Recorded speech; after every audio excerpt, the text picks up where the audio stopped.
ਵਾਹਿਗੁਰੂ ਜੀ ਕਾ ਖਾਲਸਾ ਵਾਹਿਗੁਰੂ ਜੀ ਕੀ ਫਤਿਹ।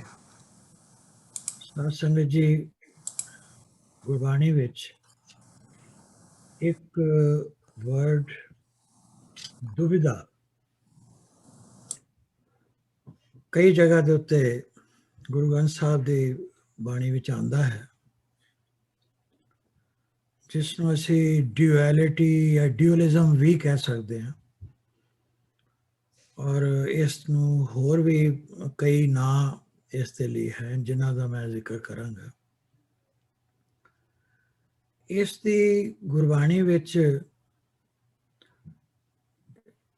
ਬੜੀ ਨਿਖੇਧੀ ਕੀਤੀ ਗਈ ਹੈ, ਔਰ ਹਰ ਗੁਰਸਿੱਖ ਵਾਸਤੇ ਇਹ ਜਾਣਨਾ ਜ਼ਰੂਰੀ ਹੈ ਕਿ ਦੁਬਿਧਾ ਕੀ ਹੈ ਔਰ ਉਸ ਤੋਂ ਕੌਣ ਬਚ ਸਕਦਾ ਹੈ ਔਰ ਕਿਸ ਤਰ੍ਹਾਂ ਬਚ ਸਕਦਾ ਹੈ ਔਰ ਕਿਉਂ ਬਚਣਾ ਚਾਹੀਦਾ ਹੈ। ਇਸ ਬਾਰੇ ਮੈਂ ਇੱਕ ਸੰਖੇਪ ਜਿਹਾ ਤੁਹਾਡੇ ਨਾਲ ਗੱਲਬਾਤ ਸ਼ੇਅਰ ਕਰਾਂਗਾ।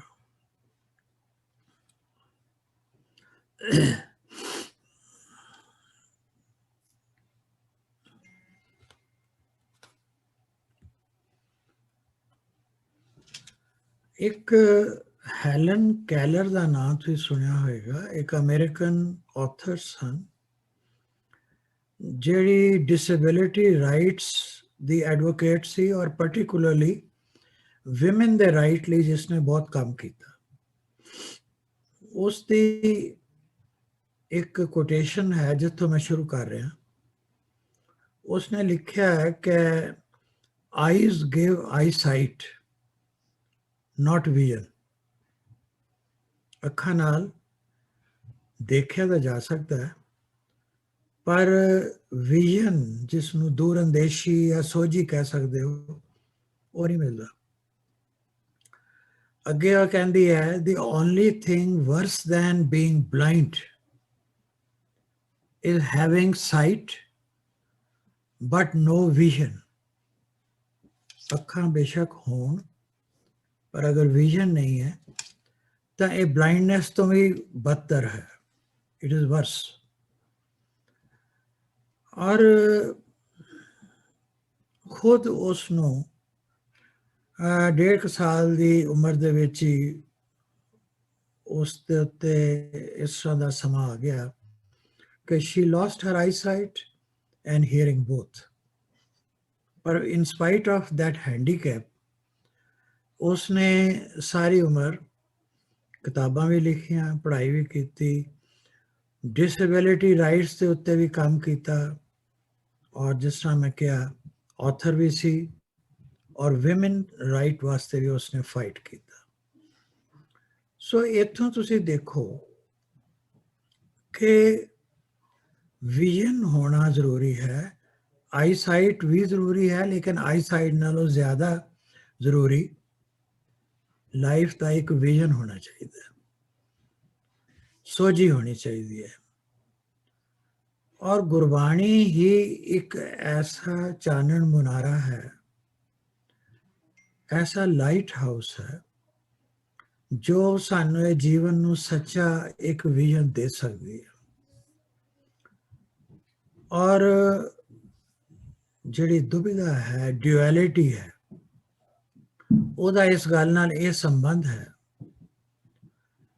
ਕਿ उसने क्या कि duality is a blind digression from true vision of life। जीवन दे सच्चे जेड़ा विजन है, उस तो अगर कोई चीज़ तुहानू डाइग्रेस कर दी है, पहले डिस्ट्रैक्ट कर दी है, फिर उस तो तुहानू दूर ले जाती है, वो एक ब्लाइंड डाइग्रेशन जेड़ा है वो ਡਿਊਐਲਿਟੀ ਕਰਕੇ ਹੈ। ਔਰ ਇਸੇ ਕਰਕੇ ਗੁਰਬਾਣੀ ਦੇ ਵਿੱਚ ਵੀ ਇਸ ਦੀ ਨਿਖੇਧੀ ਕੀਤੀ ਗਈ ਹੈ। ਦੁਬਿਧਾ ਇਹਦਾ ਮਤਲਬ ਹੈ ਕਿ ਅਗਿਆਨਤਾ ਕਰਕੇ ਹੈ। ਇਸ ਨੂੰ ਦੁਚਿੱਤੀ ਵੀ ਕਹਿ ਸਕਦੇ ਹੋ, ਦੁਤੀਆ ਭਾਵ ਵੀ ਗੁਰਬਾਣੀ 'ਚ ਇਸ ਨੂੰ ਕਿਹਾ ਗਿਆ ਹੈ। ਔਰ ਸਾਨੂੰ ਐਜ਼ ਸਿੱਖਸ ਇਹ ਸਮਝਣਾ ਚਾਹੀਦਾ ਹੈ ਕਿ ਇਹ ਕੀ ਹੈ, ਇਹ ਕਿਸ ਤਰ੍ਹਾਂ ਦੀ ਅਗਿਆਨਤਾ ਹੈ। ਮਨੁੱਖੀ ਮਨ ਦੇ ਅੰਦਰ ਇੱਕ ਹਨੇਰਾ ਜਿਹੜਾ ਹੈ ਉਸ ਦੀ ਅਗਿਆਨਤਾ ਹੈ। ਉਹਦਾ ਕਾਰਨ ਇਹ ਹੈ ਕਿ ਪਰਮਾਤਮਾ ਦੇ ਉੱਤੇ ਇਨਸਾਨ ਨੂੰ ਪੂਰਾ ਵਿਸ਼ਵਾਸ ਨਹੀਂ ਹੁੰਦਾ। ਵਿਸ਼ਵਾਸ ਹੁੰਦਾ ਹੈ ਜਦੋਂ ਕੋਈ ਕੰਮ ਸਾਡਾ ਹੋ ਜਾਂਦਾ, ਨਹੀਂ ਹੁੰਦਾ ਵਿਸ਼ਵਾਸ ਡਗਮਗਾ ਜਾਂਦਾ, ਥਿੜਕ ਜਾਂਦਾ, ਔਰ ਭਵਿੱਖ ਦਾ ਸਾਨੂੰ ਡਰ ਪੈ ਜਾਂਦਾ ਕਿ ਪਤਾ ਨਹੀਂ ਅੱਗੇ ਕੀ ਹੋਏਗਾ। ਤਕਰੀਬਨ ਸਭ ਨਾਲ ਕਦੀ ਨਾ ਕਦੀ ਇਦਾਂ ਦਾ ਸਮਾਂ ਆਉਂਦਾ। ਇਹ ਜਿਹੜੀ ਅਨਿਸ਼ਚਿਤਤਾ ਹੈ, ਅਨਸਰਟਨਟੀ ਹੈ, ਉਹਦੇ ਵਿੱਚ ਕੁਦਰਤੀ ਗੱਲ ਹੈ ਕਿ ਮਨ ਵਿੱਚ ਦੁਵਿਧਾ ਪੈਦਾ ਹੁੰਦੀ ਹੈ, ਗੁਰੂ ਤੋਂ ਵਿਸ਼ਵਾਸ ਘਟਦਾ ਹੈ, ਥਿੜਕਦਾ ਹੈ, ਔਰ ਇੱਕ ਫਿਕਰ ਪੈ ਜਾਂਦਾ ਹੈ ਵੀ ਸਾਡੇ ਕੋਲ ਇਹ ਕੁਝ ਹੈਗਾ ਹੈ, ਇੱਕ ਤੇ ਇਹ ਵੀ ਨਾ ਸਾਡੇ ਕੋਲੋਂ ਗੁਆਚ ਜਾਏ। ਔਰ ਅਸੀਂ ਫਿਰ ਕੁਝ ਲੋਕ, ਸਾਰੇ ਤਾਂ ਨਹੀਂ, ਕੁਝ ਲੋਕ ਅੰਧ ਵਿਸ਼ਵਾਸ ਵਾਲੇ ਪਾਸੇ ਤੁਰ ਪੈਂਦੇ ਆ, ਔਰ ਇਸ ਅੰਧ ਵਿਸ਼ਵਾਸ ਦੇ ਵੱਲ ਕੁਰਾਏ ਪਾਉਣ ਵਾਸਤੇ, ਗਲਤ ਰਸਤੇ ਤੇ ਪਾਉਣ ਵਾਸਤੇ ਇੱਕ ਦੁਨੀਆ 'ਚ ਬੜਾ ਵੱਡਾ ਵਪਾਰ ਚੱਲ ਰਿਹਾ। ਉਹ ਵਪਾਰ ਹੈ ਡੇਰਿਆਂ ਦਾ, ਝੂਠੇ ਸਾਧੂ ਸੰਤਾਂ ਦਾ, ਸੋ ਕਾਲਡ ਸੈਲਫ ਸਟਾਈਲਡ ਰਿਸ਼ੀ ਜਿਹੜੇ, ਜਾਂ ਕੋਈ ਪੰਡਤ ਮੌਲਵੀ ਵਗੈਰਾ, ਜਾਂ ਹੋਰ ਇਸ ਕਿਸਮ ਦੇ ਡੇਰਿਆਂ ਦੇ ਬਣ ਜਾਂਦੇ ਨੇ ਪ੍ਰਧਾਨ। ਉਹਨਾਂ ਦਾ ਪਰਪਸ ਇਹ ਹੁੰਦਾ ਹੈ ਕਿ ਜਿਹੜੀ ਮਨੁੱਖੀ ਮਨ ਦੀ ਜਿਹੜੀ ਅਗਿਆਨਤਾ ਹੈ, ਵਿਸ਼ਵਾਸ ਵਿੱਚ ਜਿਹੜੀ ਕਮੀ ਆਈ ਹੈ, ਜਿਹੜਾ ਇਹਨਾਂ ਨੂੰ ਡਰ ਹੈ, ਅਨਿਸ਼ਚਿਤਤਾ ਹੈ, ਉਸ ਦਾ ਫਾਇਦਾ ਉਠਾ ਕੇ ਇਹਨਾਂ ਨੂੰ ਭਰਮਾਇਆ ਜਾਏ, ਗਲਤ ਰਸਤੇ ਪਾ ਕੇ ਉਹਦੇ ਚੋਂ ਆਪਣਾ ਫਾਇਦਾ ਉਠਾਇਆ ਜਾਏ। ਇਹ ਹੈ ਰੀਜ਼ਨ ਕਿ ਕਿਉਂ ਦੁਵਿਧਾ ਤੋਂ ਸਾਨੂੰ ਦੂਰ ਰਹਿਣਾ ਚਾਹੀਦਾ। ਇਹਦੇ ਵਿੱਚ ਸਮਾਜਿਕ ਪ੍ਰਭਾਵ ਹੈਗੇ ਨੇ। ਜਿਸ ਸੁਸਾਇਟੀ 'ਚ ਅਸੀਂ ਰਹਿ ਰਹੇ ਹਾਂ ਉਸ ਵਿੱਚ ਹੋਰ ਧਰਮਾਂ ਦੇ ਲੋਕ ਵੀ ਰਹਿ ਰਹੇ ਨੇ। ਉਹਨਾਂ ਨੂੰ ਆਪਣਾ ਧਰਮ ਆਪਣੇ ਮੁਤਾਬਕ ਮੰਨਣ ਦਾ ਹੱਕ ਹੈ। ਅਸੀਂ ਉਹਨੂੰ ਕੁਐਸਚਨ ਨਹੀਂ ਕਰਦੇ। They have their own rights, we have our own rights. ਕੋਈ ਕਿਸੇ ਨੂੰ ਕੁਐਸਚਨ ਨਹੀਂ ਕਰ ਸਕਦਾ ਕਿ ਤੁਸੀਂ ਐਦਾਂ ਕਰੋ ਜਾਂ ਨਾ ਕਰੋ। ਪਰ ਸਮਾਜ ਜਿਸ ਵਿੱਚ ਅਸੀਂ ਰਹਿੰਦੇ ਹਾਂ ਉਹਦਾ ਇੱਕ ਦੂਸਰੇ ਤੇ ਪ੍ਰਭਾਵ ਜ਼ਰੂਰ ਪੈਂਦਾ। ਚੰਗਾ ਪ੍ਰਭਾਵ ਭਾਵੇਂ ਨਾ ਪਵੇ, ਪਰ ਮਾੜਾ ਪ੍ਰਭਾਵ ਜ਼ਰੂਰ ਪੈਂਦਾ। ਔਰ ਕਈ ਲਾਈ-ਲੱਗ ਲੋਕ ਜਿਹੜੇ ਨੇ, ਉਹਨਾਂ ਦੀ ਜਦ ਤੁਸੀਂ ਕੰਪਨੀ ਵਿੱਚ ਜਾਂਦੇ ਹੋ, ਉਹ ਕੰਪੈਨੀਅਨਸ਼ਿਪ ਉਹਨਾਂ ਦੀ ਕੋਈ ਦੋਸਤੀ ਹੈ ਜਾਂ ਕੋਈ ਕੁਲੀਗ ਹੈ, ਕੋਈ ਹੋਰ ਹੈ, ਆਂਢ ਗੁਆਂਢ ਹੈ, ਉਹਨਾਂ ਲਾਈ-ਲੱਗਾਂ ਦਾ ਬੁਰਾ ਅਸਰ ਸਾਡੀ ਸੋਚ ਤੇ ਹੌਲੀ ਹੌਲੀ ਹੌਲੀ ਪੈਣਾ ਸ਼ੁਰੂ ਹੋ ਜਾਂਦਾ। ਗੁਰਬਾਣੀ ਵਿੱਚ ਵੀ ਹੈ, ਜੋ ਜੈਸੀ ਸੰਗਤ ਮਿਲੇ ਸੋ ਤੈਸੋ ਫਲ ਖਾਏ। ਇਹ ਮੈਂ ਗੁਰਬਾਣੀ ਚੋਂ ਹੀ ਲਾਈਨ ਲਿਖੀ ਇੱਥੇ। ਔਰ ਅਸੀਂ ਫਿਰ ਹੌਲੀ ਹੌਲੀ ਰਿਚੁਅਲਸ ਦੇ ਵਿੱਚ ਪੈ ਜਾਂਦੇ, ਕਰਮ ਕਾਂਡਾਂ 'ਚ ਪੈ ਜਾਂਦੇ, ਔਰ ਅਸਲ ਵਿੱਚ ਜੋ ਗੁਰਸਿੱਖੀ ਹੈ, ਗੁਰਮੁਖ ਦਾ ਜੀਵਨ ਹੈ, ਜਾਂ ਜੋ ਗੁਰੂ ਸਾਹਿਬ ਨੇ ਸਾਨੂੰ ਸੇਧ ਦਿੱਤੀ ਹੈ, ਅਸੀਂ ਉਸ ਤੋਂ ਭਟਕ ਜਾਂਦੇ ਹਾਂ। ਔਰ ਝੂਠੇ ਦਿਖਾਵੇ, ਔਰ ਜਿਹੜੇ ਲੋਕੀ ਪਾਖੰਡ ਕਰਦੇ ਨੇ, ਅਸੀਂ ਉਹਨਾਂ ਦੇ ਮਗਰ ਸਿੰਪਥੈਟਿਕ ਹੋ ਜਾਂਦੇ ਹਾਂ, ਹੌਲੀ ਹੌਲੀ ਮਗਰ ਲੱਗ ਜਾਂਦੇ। ਔਰ ਕਈ ਕਿਸਮ ਦੇ ਲੁਟੇਰੇ, ਜਿਸ ਤਰ੍ਹਾਂ ਮੈਂ ਕਿਹਾ, ਉਹਨਾਂ ਨੇ ਆਪਣੇ ਆਸ਼ਰਮ, ਡੇਰੇ, ਅੱਡੇ ਬਣਾਏ ਹੁੰਦੇ ਨੇ, ਜਿਸ ਵਿੱਚ ਲੋਕਾਂ ਨੂੰ ਲੁੱਟਿਆ ਜਾਂਦਾ। ਉਹਨਾਂ ਦੀ ਕ੍ਰੈਡੀਬਿਲਿਟੀ, ਕ੍ਰੈਡੂਲਸਨੈਸ ਨੂੰ ਐਕਸਪਲੋਇਟ ਕੀਤਾ ਜਾਂਦਾ। ਉਹਨਾਂ ਨੂੰ ਕਈ ਤਰ੍ਹਾਂ ਦੇ ਭਰਮ ਪਾਏ ਜਾਂਦੇ ਨੇ ਕਿ ਫਲਾਣਾ ਦਿਨ ਅੱਛਾ ਹੈ, ਫਲਾਣਾ ਵਾਰ ਮਾੜਾ ਹੈ, ਫਲਾਣੀ ਦਿਸ਼ਾ ਵਿੱਚ ਨਹੀਂ ਜਾਣਾ, ਫਲਾਣੇ ਪਾਸੇ ਜਾਣਾ, ਫਲਾਣੇ ਕੰਮ ਕਰਨ ਲੱਗਿਆ ਫਲਾਣਾ ਪੈਰ ਅੱਗੇ ਕੱਢਣਾ ਹੈ, ਵਗੈਰਾ। ਕਈ ਕਿਸਮ ਦੇ ਲੋਕੀ ਅੱਜ ਵੀ ਧਾਗੇ ਤਵੀਤਾਂ ਦੇ ਪ੍ਰਚਾਰ ਕਰਦੇ ਹਨ ਕਿ ਇੰਨੇ ਪੈਸੇ ਖਰਚੋ, ਤੁਹਾਨੂੰ ਅਸੀਂ ਇੰਨਾ ਸਟਰੋਂਗ ਕੋਈ ਦੇਵਾਂਗੇ, ਜਾਦੂ ਟੂਣਾ ਜਾਂ ਕੋਈ ਧਾਗਾ ਤਵੀਤ ਜਾਂ ਹੋਰ ਕੋਈ ਚੀਜ਼, ਜਿਹਦੇ ਨਾਲ ਤੁਹਾਡੇ ਸਭ ਕੰਮ ਇੱਕਦਮ ਠੀਕ ਹੋ ਜਾਣਗੇ। ਇਹ ਭੁਲੇਖਾ ਪਾਇਆ ਜਾਂਦਾ, ਮਿਸਗਾਈਡ ਕੀਤਾ ਜਾਂਦਾ। ਔਰ ਹੋਰ ਤਾਂ ਹੋਰ, ਨਾਟ ਓਨਲੀ ਕਿ ਏਸ਼ੀਅਨ ਕੰਟਰੀਜ਼ ਵਿੱਚ, ਈਵਨ ਯੂਰਪ ਔਰ ਅਮਰੀਕਾ ਵਿੱਚ ਵੀ, ਜਿੱਥੇ ਏਸ਼ੀਅਨਸ ਕਾਫੀ ਮਾਈਗ੍ਰੇਟ ਕਰ ਚੁੱਕੇ ਨੇ, ਉਹਨਾਂ ਮੁਲਕਾਂ ਵਿੱਚ ਵੀ, ਐਡਵਾਂਸ ਕੰਟਰੀਜ਼ ਦੇ ਵਿੱਚ ਵੀ ਇਹ ਕਲਚਰ ਹੌਲੀ ਹੌਲੀ ਉਹ ਲੋਕ ਫੈਲਾ ਰਹੇ ਨੇ।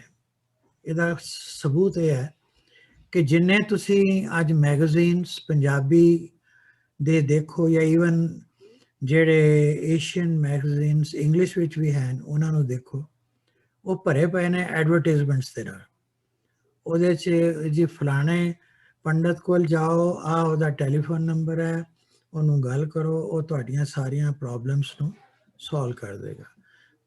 ਔਰ ਇਸੇ ਤਰ੍ਹਾਂ ਦੀ ਐਡਵਰਟਾਈਜ਼ਮੈਂਟਸ ਟੀਵੀ ਦੇ ਉੱਤੇ, ਹੋਰ ਸੋਸ਼ਲ ਮੀਡੀਆ ਦੇ ਉੱਤੇ ਹਰ ਵਕਤ ਸਾਡੇ ਦਿਮਾਗ ਤੇ ਬੰਬਾਰਡਮੈਂਟ ਕਰ ਰਹੇ ਨੇ। ਔਰ ਇਹ ਜਿਹੜੇ ਜੰਤਰ ਮੰਤਰ ਉਪਾਅ, ਇਹ ਸਾਰੇ ਧੋਖੇ ਜਿਹੜੇ ਨੇ, ਇਹ ਫੀਲਿੰਗਸ ਕਿ ਇਹ ਸ਼ਗਨ ਹੈ, ਅਪਸ਼ਗਨ ਹੈ, ਇਹ ਵਰਤ ਰੱਖੋਗੇ ਤੇ ਐਦਾਂ, ਸੋਮਵਾਰ ਨੂੰ ਕਰੋਗੇ ਤੇ ਇਹ ਹੋਏਗਾ, ਮੰਗਲਵਾਰ ਨੂੰ ਕਰੋਗੇ ਤੇ ਇਹ ਫਾਇਦਾ ਹੋਏਗਾ, ਫਲਾਣੇ ਸ਼ਨੀਚਰਵਾਰ ਨੂੰ ਵਰਤ ਰੱਖੋਗੇ ਤੇ ਇਹ ਫਾਇਦਾ ਹੋਏਗਾ। ਇਹ ਜਿਹੜੇ ਭੁਲੇਖੇ ਨੇ, ਇਹ ਮਿਸਗਾਈਡ ਕਰਨ ਦੇ ਤਰੀਕੇ, ਇਹ ਅਸਲ ਵਿੱਚ ਸਾਡੇ ਸਮਾਜ ਦੇ ਵਿੱਚ ਜਿਹੜੇ ਨਿਕੰਮੇ ਔਰ ਲੁਟੇਰੇ ਲੋਕ ਨੇ, ਉਹ ਸਾਨੂੰ ਲੁੱਟਣ ਵਾਸਤੇ ਹੀ ਕਰ ਰਹੇ ਹਨ।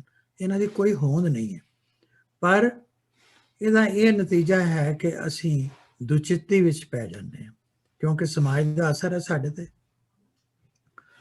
ਉਸ ਜੇ ਕਿਸੇ ਇੱਕ ਘਰ ਵਿੱਚ ਕਰਵਾ ਚੌਥ ਦਾ ਵਰਤ ਰੱਖਿਆ ਜਾਂਦਾ ਤਾਂ ਕਿ ਪਤੀ ਦੀ ਉਮਰ ਲੰਬੀ ਹੋ ਜਾਏ, ਤਾਂ ਨਾਲ ਭਾਵੇਂ ਸਿੱਖਾਂ ਦਾ ਘਰ ਹੋਵੇ, ਉਹਨਾਂ ਦੇ ਮਨ 'ਚ ਵੀ ਥੋੜ੍ਹੀ ਦੇਰ ਲਈ ਇਹ ਖਿਆਲ ਤਾਂ ਜ਼ਰੂਰ ਆਉਂਦਾ ਕਿ ਭਾਈ ਕੱਲ੍ਹ ਨੂੰ ਮੇਰੇ ਹਸਬੈਂਡ ਇਹ ਨਾ ਸੋਚਣ ਕਿ ਮੈਂ ਇਹਨਾਂ ਦੀ ਕੋਈ ਵੈਲਵਿਸ਼ਰ ਨਹੀਂ ਹੈਗੀ, ਇਸ ਕਰਕੇ ਮੈਂ ਵੀ ਰੱਖ ਹੀ ਲੈਂਦੀ ਹਾਂ। ਇਹ ਹੈ, this is the effect of society on Sikhs. ਔਰ ਜਿਸ ਤੋਂ ਇਹ ਪਲੂਰਲਿਜ਼ਮ, ਇਹ ਡਿਊਅਲਿਜ਼ਮ, ਔਰ ਇਹ ਡਿਊਐਲਿਟੀ, ਇਹ ਦੁਚਿੱਤੀ, ਇਹ ਦੁਵਿਧਾ ਪੈਦਾ ਹੁੰਦੀ ਹੈ। ਔਰ ਹੁਣ ਤਾਂ ਹਾਲਾਤ ਇੱਥੇ ਤੱਕ ਖਰਾਬ ਹੋ ਚੁੱਕੇ ਨੇ ਕਿ ਕਈ ਡੇਰੇ ਐਸੇ ਨੇ ਜਿੱਥੇ ਇਹਨਾਂ ਸਭ ਯਾਨੀ ਤੰਤਰ ਮੰਤਰਾਂ, ਤਾਂਤਰਿਕਾਂ ਤੋਂ ਇਲਾਵਾ ਨਸ਼ਿਆਂ ਦਾ ਪ੍ਰਸ਼ਾਦ ਦੇਣ ਵਾਲੇ, ਲੋਕਾਂ ਨੂੰ ਗੁੰਮਰਾਹ ਕਰਨ ਵਾਲੇ ਅੱਡੇ ਵੀ ਬਣ ਚੁੱਕੇ ਨੇ। ਐਸੇ ਨੇ ਜਿੱਥੇ ਉਹਨਾਂ ਨੂੰ ਉਹ ਕਹਿੰਦੇ ਨੇ ਜੀ ਇੱਥੇ ਇਹ ਨਸ਼ਾ ਦੀ ਚੀਜ਼ ਤੁਸੀਂ ਇੱਥੇ ਭੇਟਾ ਕਰੋ, ਤੇ ਉਹਦੇ ਬਦਲੇ ਜਿਹੜੇ ਉੱਥੇ ਬੈਠਾ ਹੋਇਆ ਜਿਹੜਾ ਕੋਈ ਸੋ ਕਾਲਡ ਸੰਤ ਵਗੈਰਾ ਝੂਠਾ, ਉਹ ਤੁਹਾਨੂੰ ਪ੍ਰਸ਼ਾਦ ਦੇਗਾ, ਉਹਦੇ ਨਾਲ ਤੁਹਾਡੀਆਂ ਸਾਰੀਆਂ ਸਮੱਸਿਆਵਾਂ ਦੂਰ ਹੋ ਜਾਣਗੀਆਂ। This is the state of affairs. ਇੰਨਾ ਬੁਰਾ ਹਾਲ ਹਿੰਦੁਸਤਾਨ ਦਾ ਤੇ ਹੋਇਆ ਹੀ ਹੈ। ਹੁਣ ਉੱਥੋਂ ਬਾਹਰਲੇ ਮੁਲਕਾਂ ਵਿੱਚ ਵੀ ਲੋਕਾਂ ਨੂੰ ਗੁੰਮਰਾਹ ਕਰਨ ਵਾਸਤੇ ਇਹਦਾ ਪ੍ਰਸਾਰ ਹੋ ਰਿਹਾ। ਹੁਣ ਤੁਸੀਂ ਆਓ ਗੁਰਬਾਣੀ ਵੱਲ।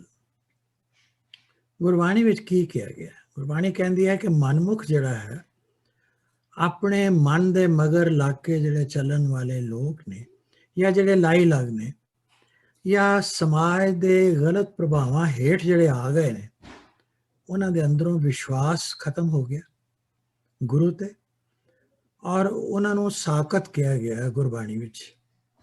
ਉਹ ਦੁਵਿਧਾ ਵਿੱਚ ਨੇ ਔਰ ਭਟਕ ਰਹੇ ਨੇ, ਔਰ ਇੱਕ ਰੋਗੀ ਹੋ ਗਏ ਨੇ। ਰਾਗ ਪੈਰੋਂ 'ਚ ਗੁਰੂ ਸਾਹਿਬ ਇੱਕ ਜਗ੍ਹਾ ਫਰਮਾ ਰਹੇ ਨੇ, ਮਨਮੁਖ ਦੁਵਿਧਾ ਸਦਾ ਹੈ ਰੋਗੀ। ਦੁਵਿਧਾ ਵਿੱਚ ਪੈ ਕੇ ਸਦਾ ਰੋਗੀ ਹੋ ਜਾਂਦਾ ਇਨਸਾਨ। ਰੋਗੀ ਸਗਲ ਸੰਸਾਰਾ। ਔਰ ਸੰਸਾਰ ਦੇ ਵਿੱਚ ਸਾਰੇ ਲੋਕ ਜਿਹੜੇ ਇਸ ਪਾਸੇ ਤੁਰ ਪੈਂਦੇ ਨੇ ਗੁਰੂ ਦੀ ਸਿੱਖਿਆ ਨੂੰ ਛੱਡ ਕੇ, ਉਹ ਸਾਰਾ ਸੰਸਾਰ ਹੀ ਰੋਗੀ ਹੋ ਜਾਂਦਾ ਹੈ। ਇਸ ਨੂੰ ਰੋਗ ਕਿਹਾ ਗਿਆ। ਇਨ ਦੁਵਿਧਾ ਘਰ ਬਹੁਤ ਹੀ ਗਾਲੇ।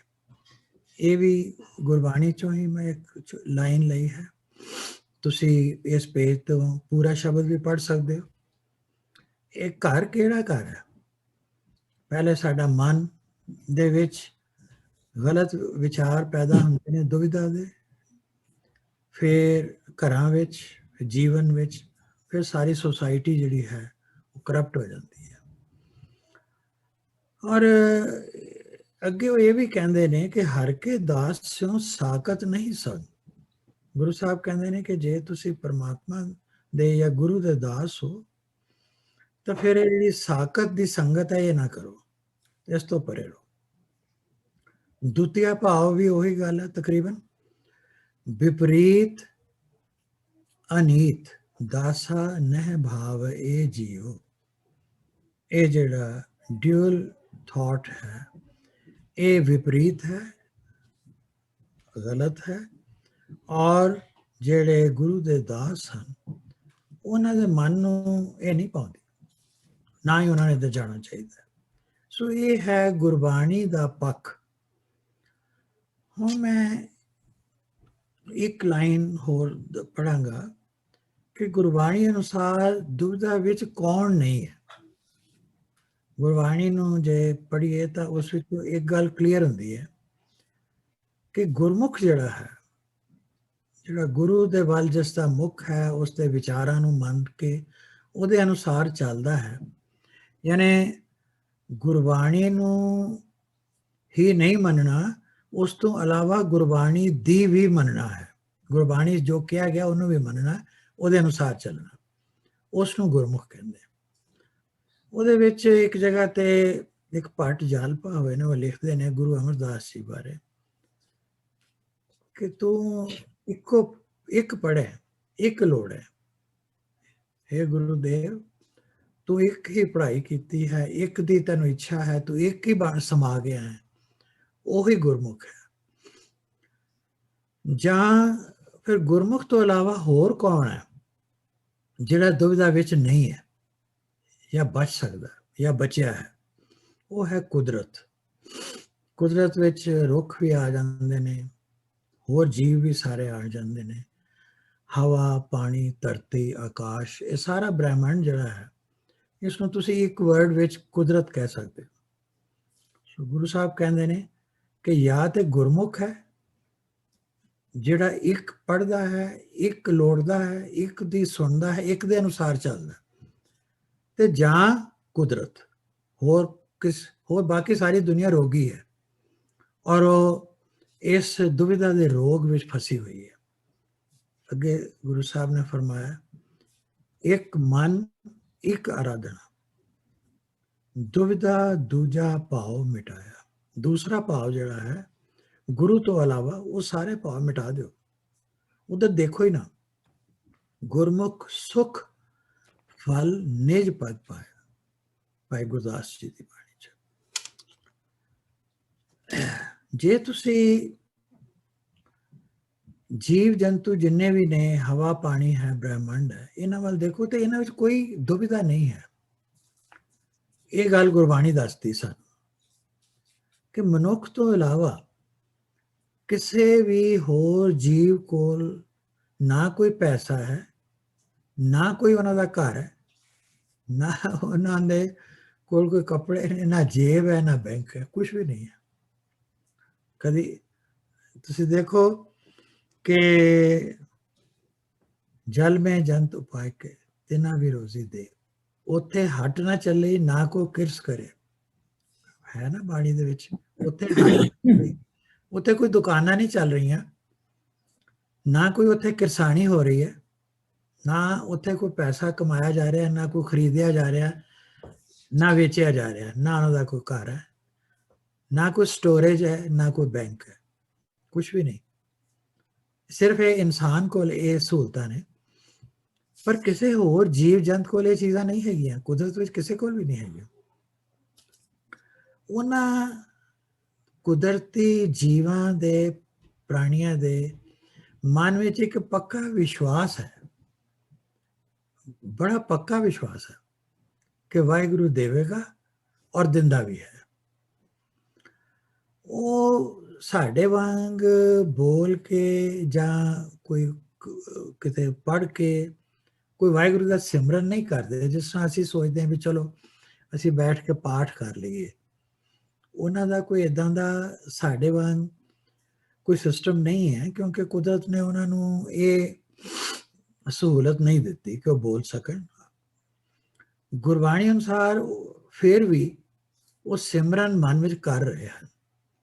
ਇਹ ਗੱਲ ਹੈ ਜਿਹੜੀ ਗੁਰਬਾਣੀ ਸਾਨੂੰ ਦੱਸਦੀ ਹੈ ਕਿ ਇਹ ਨਾ ਸੋਚੋ ਕਿ ਜਿਹੜੇ ਦੂਸਰੇ ਜੀਵ ਨੇ ਇਨਸਾਨ ਤੋਂ ਇਲਾਵਾ ਉਹ ਪਰਮਾਤਮਾ ਨੂੰ ਯਾਦ ਨਹੀਂ ਕਰਦੇ। ਐਸੀ ਬਾਤ ਨਹੀਂ ਹੈ, ਉਹ ਆਪਣੇ ਮਨ ਵਿੱਚ ਸਿਮਰਨ ਕਰ ਰਹੇ ਨੇ, ਸਿਰਫ ਸਾਨੂੰ ਪਤਾ ਨਹੀਂ ਲੱਗ ਰਿਹਾ।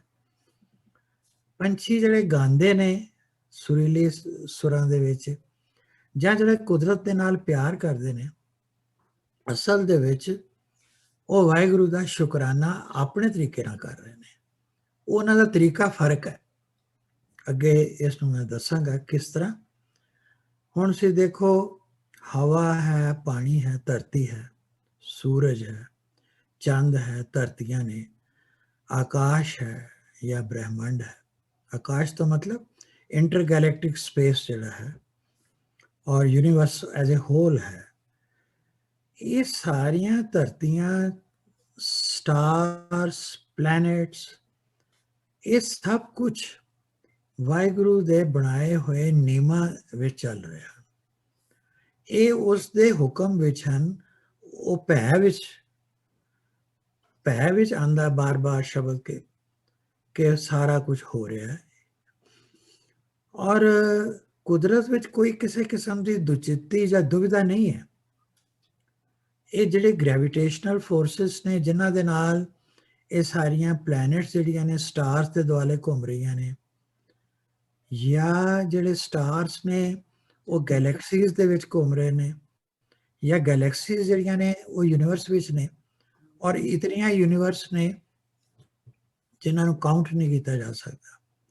ਇਹ ਸਾਰੇ ਨੂੰ ਕੋਈ ਨਾ ਕੋਈ ਫੋਰਸ, ਚਾਹੇ ਉਹ ਗ੍ਰੈਵਿਟੇਸ਼ਨਲ ਨੇ ਜਾਂ ਉਹ ਸੈਂਟਰੀਪੀਟਲ ਫੋਰਸਿਸ ਨੇ, ਸਾਇੰਸਿਸ ਵਿੱਚ ਅਸੀਂ ਕਹਿੰਦੇ ਹਾਂ, ਜਾਂ ਸੈਂਟਰੀਫਿਊਗਲ ਫੋਰਸਿਸ ਨੇ, ਇਲੈਕਟ੍ਰੋਮੈਗਨੈਟਿਕ ਫੋਰਸਿਸ ਨੇ, ਇਹ ਸਾਰੇ ਫੋਰਸਿਸ ਜਿਹੜੇ ਨੇ ਉਹਨਾਂ ਨੂੰ ਕੰਟਰੋਲ ਕਰ ਰਹੇ ਨੇ। That is how they are moving. ਇਹ ਕੋਈ ਹੈਪੇਜ਼ਰਡ ਨਹੀਂ ਹੈ ਕਿ ਐਵੇਂ ਕਿਸੇ ਨੇ ਛੱਟਾ ਦੇ ਦਿੱਤਾ ਵੀ ਜਿੱਦਾਂ ਦਾਣੇ ਖਿਲਰ ਗਏ ਤੇ ਉੱਦਾਂ ਤਾਰੇ ਤੇ ਸੂਰਜ ਤੇ ਪਲੈਨਟਸ ਜਿਹੜੇ ਨੇ ਕੋਈ ਅਸਮਾਨ ਵਿੱਚ ਤੁਰੇ ਫਿਰਦੇ ਨੇ। ਐਸਾ ਨਹੀਂ ਹੈ। They are moving to a plan, ਖਾਸ ਸਿਸਟਮ ਹੈ। ਔਰ ਉਹ ਸਿਸਟਮ ਜਿਹੜਾ ਹੈ ਉਹ ਭੈ ਹੈ, ਉਹ ਨਿਯਮ ਹੈ। ਭੈ ਵਿੱਚ ਪਵਨ ਵਦੇ ਸਦਵਾ। ਤੇ ਹਵਾ ਵੀ ਜਿਹੜੀ ਕਿਸੇ ਭੈ ਵਿੱਚ ਕੇ ਹਿਸਾਬ ਨਾਲ ਚੱਲ ਰਹੀ ਹੈ। ਪਾਣੀ ਦਾ ਵੀ ਇੱਕ ਨਿਯਮ ਹੈ।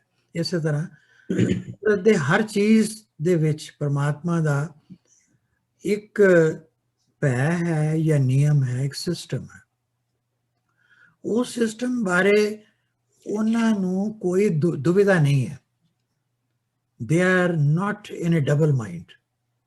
ਜੇ ਪਲੈਨਟ ਨੇ ਇੱਕ ਆਰਬਿਟ ਦੇ ਵਿੱਚ ਯਾਨੀ ਰੋਟੇਸ਼ਨ ਕਰਨੀ ਹੈ ਤੇ ਉਹਦਾ ਪੀਰੀਅਡ ਫਿਕਸਡ ਹੈ। ਮਰਕਰੀ ਕਿੰਨੇ ਦਿਨ ਚ ਇੱਕ ਚੱਕਰ ਲਗਾਏਗਾ, ਮਾਰਸ ਕਿੰਨੇ ਦਿਨ ਚ ਲਗਾਏਗਾ, it is fixed. It is not arbitrary. ਇਹ ਨਹੀਂ ਹੈ ਕਿ ਅੱਜ ਸੂਰਜ ਕਵੇ ਕਿ ਜੀ ਕੱਲ ਨੂੰ ਮੈਨੂੰ ਸ਼ਾਇਦ ਹੁਣ ਗ੍ਰਹਿਣ ਲੱਗਣ ਵਾਲਾ ਹੈ, ਇਸ ਕਰਕੇ ਇਹ ਕੋਈ ਮਾੜਾ ਲੱਛਣ ਹੈ, ਅਪਸ਼ਗਨ ਹੋ ਜਾਏਗਾ, ਇਸ ਕਰਕੇ ਅੱਜ ਮੈਂ ਨਾ ਹੀ ਅਪੀਅਰ ਹੋਵਾਂ, ਅੱਜ ਮੈਂ ਰੈਸਟ ਕਰ ਲਵਾਂ। ਐਸਾ ਤਾਂ ਨਹੀਂ ਹੈ। The sun appears every day. The moon appears according to its own plan. ਜਿਹੜਾ ਉਸ ਦੇ ਲਈ ਬਣਿਆ ਹੋਇਆ ਇੱਕ ਰੂਲ ਬਣਿਆ, ਉਹਦੇ 'ਚ ਕੋਈ ਦੁਵਿਧਾ ਨਹੀਂ ਹੈ, ਕੋਈ ਦੁਚਿੱਤੀ ਨਹੀਂ ਹੈ, ਕੋਈ ਡਿਊਲਿਜ਼ਮ ਨਹੀਂ ਹੈ। ਹਰ ਚੀਜ਼ ਕੁਦਰਤ ਦੀ ਜਿਹੜੀ ਹੈ, ਚਾਹੇ ਉਹ ਜੀਵ ਹੈ ਜਾਂ ਹਵਾ ਪਾਣੀ ਹੈ ਜਾਂ ਬ੍ਰਹਿਮੰਡ ਦੇ ਵਿੱਚ ਬਾਕੀ ਚੀਜ਼ਾਂ ਨੇ, they are moving according to a plan. There are forces that control them, that guide them, or there is no doubt about it. They follow the rules. Only we do not follow the rules, so we are always in doubt. ਇਹ ਹੈ ਫਰਕ ਜਿਸ ਨੂੰ ਸਮਝਣ ਦੀ ਲੋੜ ਹੈ। ਹੁਣ ਤੁਸੀਂ ਦੇਖੋ, ਕੁਝ ਪੰਛੀ ਨੇ ਜਿਹੜੇ ਸੂਰਜ, ਚੰਦ, ਬੱਦਲਾਂ, ਮੀਂਹ ਤੇ ਫੁੱਲਾਂ ਦੇ ਪਿਆਰ ਵਿੱਚ ਰੀਝ ਕੇ ਗਾਉਂਦੇ ਨੇ। ਬੜੀ ਸੁਰੀਲੀ ਆਵਾਜ਼ ਹੁੰਦੀ ਹੈ, ਔਰ ਆਪਣੀ ਹੋਂਦ ਨੂੰ ਭੁਲਾ ਕੇ ਆਪਣੇ ਆਪ ਨੂੰ ਮਿਟਾ ਦਿੰਦੇ ਨੇ। ਉਹ ਇਸ ਕਦਰ ਡਿਵੋਟਡ ਨੇ, ਸਿੰਗਲ ਮਾਈਂਡਡ ਨੇ, ਡਬਲ ਮਾਈਂਡਡ ਨਹੀਂ ਹੈਗੇ। ਚਕਵੀ ਹੈ ਜਿਹੜੀ ਸੂਰਜ ਦੇ ਨਾਲ ਪਿਆਰ ਕਰਦੀ ਹੈ, ਚਕੋਰ ਹੈ ਜੋ ਚੰਦਰਮਾ ਦੇ ਨਾਲ ਅਟੈਚਡ ਹੈ ਇਮੋਸ਼ਨਲੀ। ਇਸੇ ਤਰ੍ਹਾਂ ਚਾਤਰਿਕ ਹੈ ਜਿਹਨੂੰ ਤੁਸੀਂ ਬਬੀਹਾ ਜਾਂ ਸਾਰੰਗ ਵੀ ਗੁਰਬਾਣੀ 'ਚ ਕਿਹਾ ਗਿਆ, ਪਪੀਹਾ ਵੀ। ਇੱਕ ਰੇਨ ਲਵਿੰਗ ਬਰਡ ਹੈ ਜਿਸ ਨੂੰ ਬਾਰਿਸ਼ ਦੇ ਨਾਲ ਇੰਨਾ ਪਿਆਰ ਹੈ। ਔਰ ਇਸੇ ਤਰ੍ਹਾਂ ਮੋਰ ਹੈ ਜੋ ਬੱਦਲ ਦੇਖ ਕੇ ਖੁਸ਼ ਹੁੰਦਾ ਹੈ, ਗਾਉਂਦਾ ਹੈ, ਨੱਚਦਾ ਹੈ।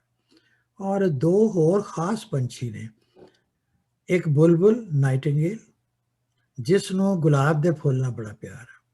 ਹੋਰ ਜਿੰਨੇ ਮਰਜ਼ੀ ਫੁੱਲ ਲੱਗੇ ਹੋਣ ਬਗੀਚੇ 'ਚ ਉਹ ਉੱਥੇ ਨਹੀਂ ਜਾਂਦਾ, ਬੁਲਬੁਲ ਸਿਰਫ ਗੁਲਾਬ ਕੋਲ ਹੀ ਜਾਏਗਾ। ਔਰ ਇਸੇ ਤਰ੍ਹਾਂ ਇੱਕ ਸੌਂਗ ਬਰਡ ਹੋਰ ਹੈ ਕੋਇਲ, ਜੋ ਸਿਰਫ ਅੰਬਾਂ ਦੇ ਸੀਜ਼ਨ ਵਿੱਚ ਹੀ ਉਸ ਦੀ ਤੁਸੀਂ ਆਵਾਜ਼ ਸੁਣੋਗੇ। ਉਹਨੂੰ ਉਸ ਅੰਬ ਦੀ ਜਿਹੜੀ ਸੀਜ਼ਨ ਦੀ ਜਿਹੜੀ ਖੁਸ਼ਬੂ ਹੈ ਉਹ ਚੰਗੀ ਲੱਗਦੀ ਹੈ। ਇਹਦਾ ਹੁਣ ਅੱਗੇ ਕੀ ਮਤਲਬ ਹੈ? ਗੁਰਬਾਣੀ ਵਿੱਚ ਐਸੇ ਪ੍ਰਮਾਣ ਹਨ ਜਿਨ੍ਹਾਂ ਵਿੱਚ ਇਹ ਦੱਸਿਆ ਗਿਆ ਕਿ ਇਹ ਪੰਛੀ ਮਨ ਵਿੱਚ ਸਿਮਰਨ ਕਰਕੇ ਪਰਮਾਤਮਾ ਦਾ ਸ਼ੁਕਰਾਨਾ ਕਰ ਰਹੇ ਨੇ। ਉਹ ਵੀ ਸਿਮਰਨ ਕਰ ਰਹੇ ਨੇ, ਸਿਰਫ ਸਾਨੂੰ ਨਹੀਂ ਸਮਝ ਆ ਰਹੀ। ਫਰੀਦਾ ਹਉ ਬਲਿਹਾਰੀ ਤਿਨਾ ਪੰਖੀਆਂ, ਜੰਗਲ ਜਿੰਨਾ ਵਾਸ, ਕੱਕਰ ਚੁਗਣ ਥਲ ਵਸਨ, ਰੱਬ ਨਾ ਛੋੜਨ ਪਾਸ। ਪਰ ਉਹ ਪਰਮਾਤਮਾ ਦਾ ਸਾਥ ਨਹੀਂ ਛੱਡਦੇ। ਸਾਥ ਦਾ ਕੀ ਮਤਲਬ ਹੈ? ਸਾਥ ਦਾ ਮਤਲਬ ਹੈ ਉਹਨਾਂ ਦੇ ਮਨ 'ਚ ਹਰ ਵਕਤ ਯਾਦ ਹੈ ਉਸਦੀ। ਸਾਥ ਤੇ ਉਹੀ ਹੁੰਦਾ ਨਾ ਜਿਸ ਨੂੰ ਅਸੀਂ ਹਰ ਵਕਤ ਯਾਦ ਰੱਖਦੇ ਹਾਂ, ਉਹੀ ਸਾਡਾ ਸਾਥ ਹੈ। ਰੱਬ ਨਾ ਛੋੜਨ ਪਾਸ, ਇਹ ਹੈ ਸੂਫੀਆਨਾ ਸੋਚ। ਸੂਫੀ ਸੰਤ ਸਨ, ਗੁਰੂ ਨਾਨਕ ਸਾਹਿਬ ਤੋਂ 700-800 ਸਾਲ ਪਹਿਲੇ ਆਏ। ਇੱਕ ਜਗ੍ਹਾ ਹੋਰ ਰਹਿਰਾਸ ਸਾਹਿਬ 'ਚ ਵੀ ਆਉਂਦਾ, ਊਡੇ ਊਡ ਆਵੇ ਸਹਿ ਕੋਸਾ, ਸੈਂਕੜੇ ਹਜ਼ਾਰਾਂ ਮੀਲ ਪਰੇ ਚਲੇ ਜਾਂਦੇ ਪੰਛੀ, ਪਾਛੇ ਬਚਰੇ ਛੜਿਆ, ਬੱਚੇ ਛੱਡ ਆਉਂਦੇ ਨੇ। ਉਹਨਾਂ ਨੂੰ ਕੌਣ ਖਵਾਉਂਦਾ, ਕੌਣ ਚੁਗਾਉਂਦਾ? ਮਨ ਮੈਂ ਸਿਮਰਨ ਕਰਿਆ। ਇਸ ਤੋਂ ਵੱਡਾ ਸਬੂਤ ਕੀ ਚਾਹੀਦਾ ਕਿ ਗੁਰਬਾਣੀ ਖੁਦ ਪ੍ਰਮਾਣ ਦੇ ਰਹੀ ਹੈ ਕਿ ਮਨ ਮੈਂ ਸਿਮਰਨ ਕਰਿਆ। ਉਹ ਉਸ ਵਕਤ ਕਿਹਦਾ ਸਿਮਰਨ ਕਰ ਰਹੇ? ਪਰਮਾਤਮਾ ਦਾ ਹੀ ਕਰ ਰਹੇ ਨੇ, ਵਾਹਿਗੁਰੂ ਦਾ ਸ਼ੁਕਰਾਨਾ ਕਰ ਰਹੇ ਨੇ, ਸਿਮਰ ਰਹੇ ਨੇ, ਉਸ ਨੂੰ ਯਾਦ ਕਰ ਰਹੇ ਨੇ। ਔਰ ਇਸ ਤਰ੍ਹਾਂ ਉਹਨਾਂ ਦਾ ਜਿਹੜਾ ਜੀਵਨ ਹੈ ਇਸ ਕਿਸੇ ਆਧਾਰ ਤੇ ਚੱਲ ਰਿਹਾ, ਕਿਸੇ ਰੂਲ, ਕਿਸੇ ਵਿਸ਼ਵਾਸ ਤੇ ਚੱਲ ਰਿਹਾ। ਸਿੰਗਲ ਮਾਈਂਡਡ, ਇਹ ਡਬਲ ਮਾਈਂਡਡ ਨਹੀਂ ਹੈ ਕਿ ਪਿੱਛੇ ਕਿਸੇ ਹੋਰ ਦੀ ਡਿਊਟੀ ਨਹੀਂ ਲਗਾ ਕੇ ਜਾਂਦੇ। ਪੰਛੀ ਵੀ ਹੈ ਪਿੱਛੋਂ ਮੇਰੇ ਬੱਚਿਆਂ ਦਾ ਖਿਆਲ ਰੱਖਿਓ, ਐਸੀ ਗੱਲ ਨਹੀਂ ਹੈ। ਉਹ ਪਰਮਾਤਮਾ ਤੇ ਉਹਨਾਂ ਨੂੰ ਪੂਰਾ ਭਰੋਸਾ ਹੈ। ਥੱਲੇ ਮੈਂ ਲਿਖਿਆ ਹੈ ਕਿ bird calls for communication are different. So ਇਹ ਨਾ ਸੋਚੋ ਜਿੱਦਾਂ ਕੁਝ ਲੋਕਾਂ ਦਾ ਖਿਆਲ ਹੈ ਕਿ ਪੰਛੀ ਜਿਹੜੇ ਨੇ ਜਿਹੜੀ ਕਾਲਸ ਕਰਦੇ ਨੇ ਉਹ ਕਿਸੇ ਹੋਰ ਪਰਪਸ ਲਈ ਕਰਦੇ ਨੇ। ਨਹੀਂ, ਐਸਾ ਨਹੀਂ। ਉਹਨਾਂ ਦੀ ਜਿਹੜੀ ਸਿਮਰਨ ਹੈ ਉਹ ਅਲੱਗ ਹੈ, ਉਹਦੀ ਫ੍ਰੀਕੁਐਂਸੀ, ਉਹਦੀ ਆਵਾਜ਼ ਦਾ ਨੇਚਰ ਅਲੱਗ ਹੈ। ਔਰ ਜਿਹੜੀ ਉਹ ਇੱਕ ਦੂਜੇ ਨਾਲ ਗੱਲਬਾਤ ਕਰਦੇ ਨੇ ਉਹ ਕੁਝ ਹੋਰ ਫ੍ਰੀਕੁਐਂਸੀ ਦੇ ਉੱਤੇ ਹੈ।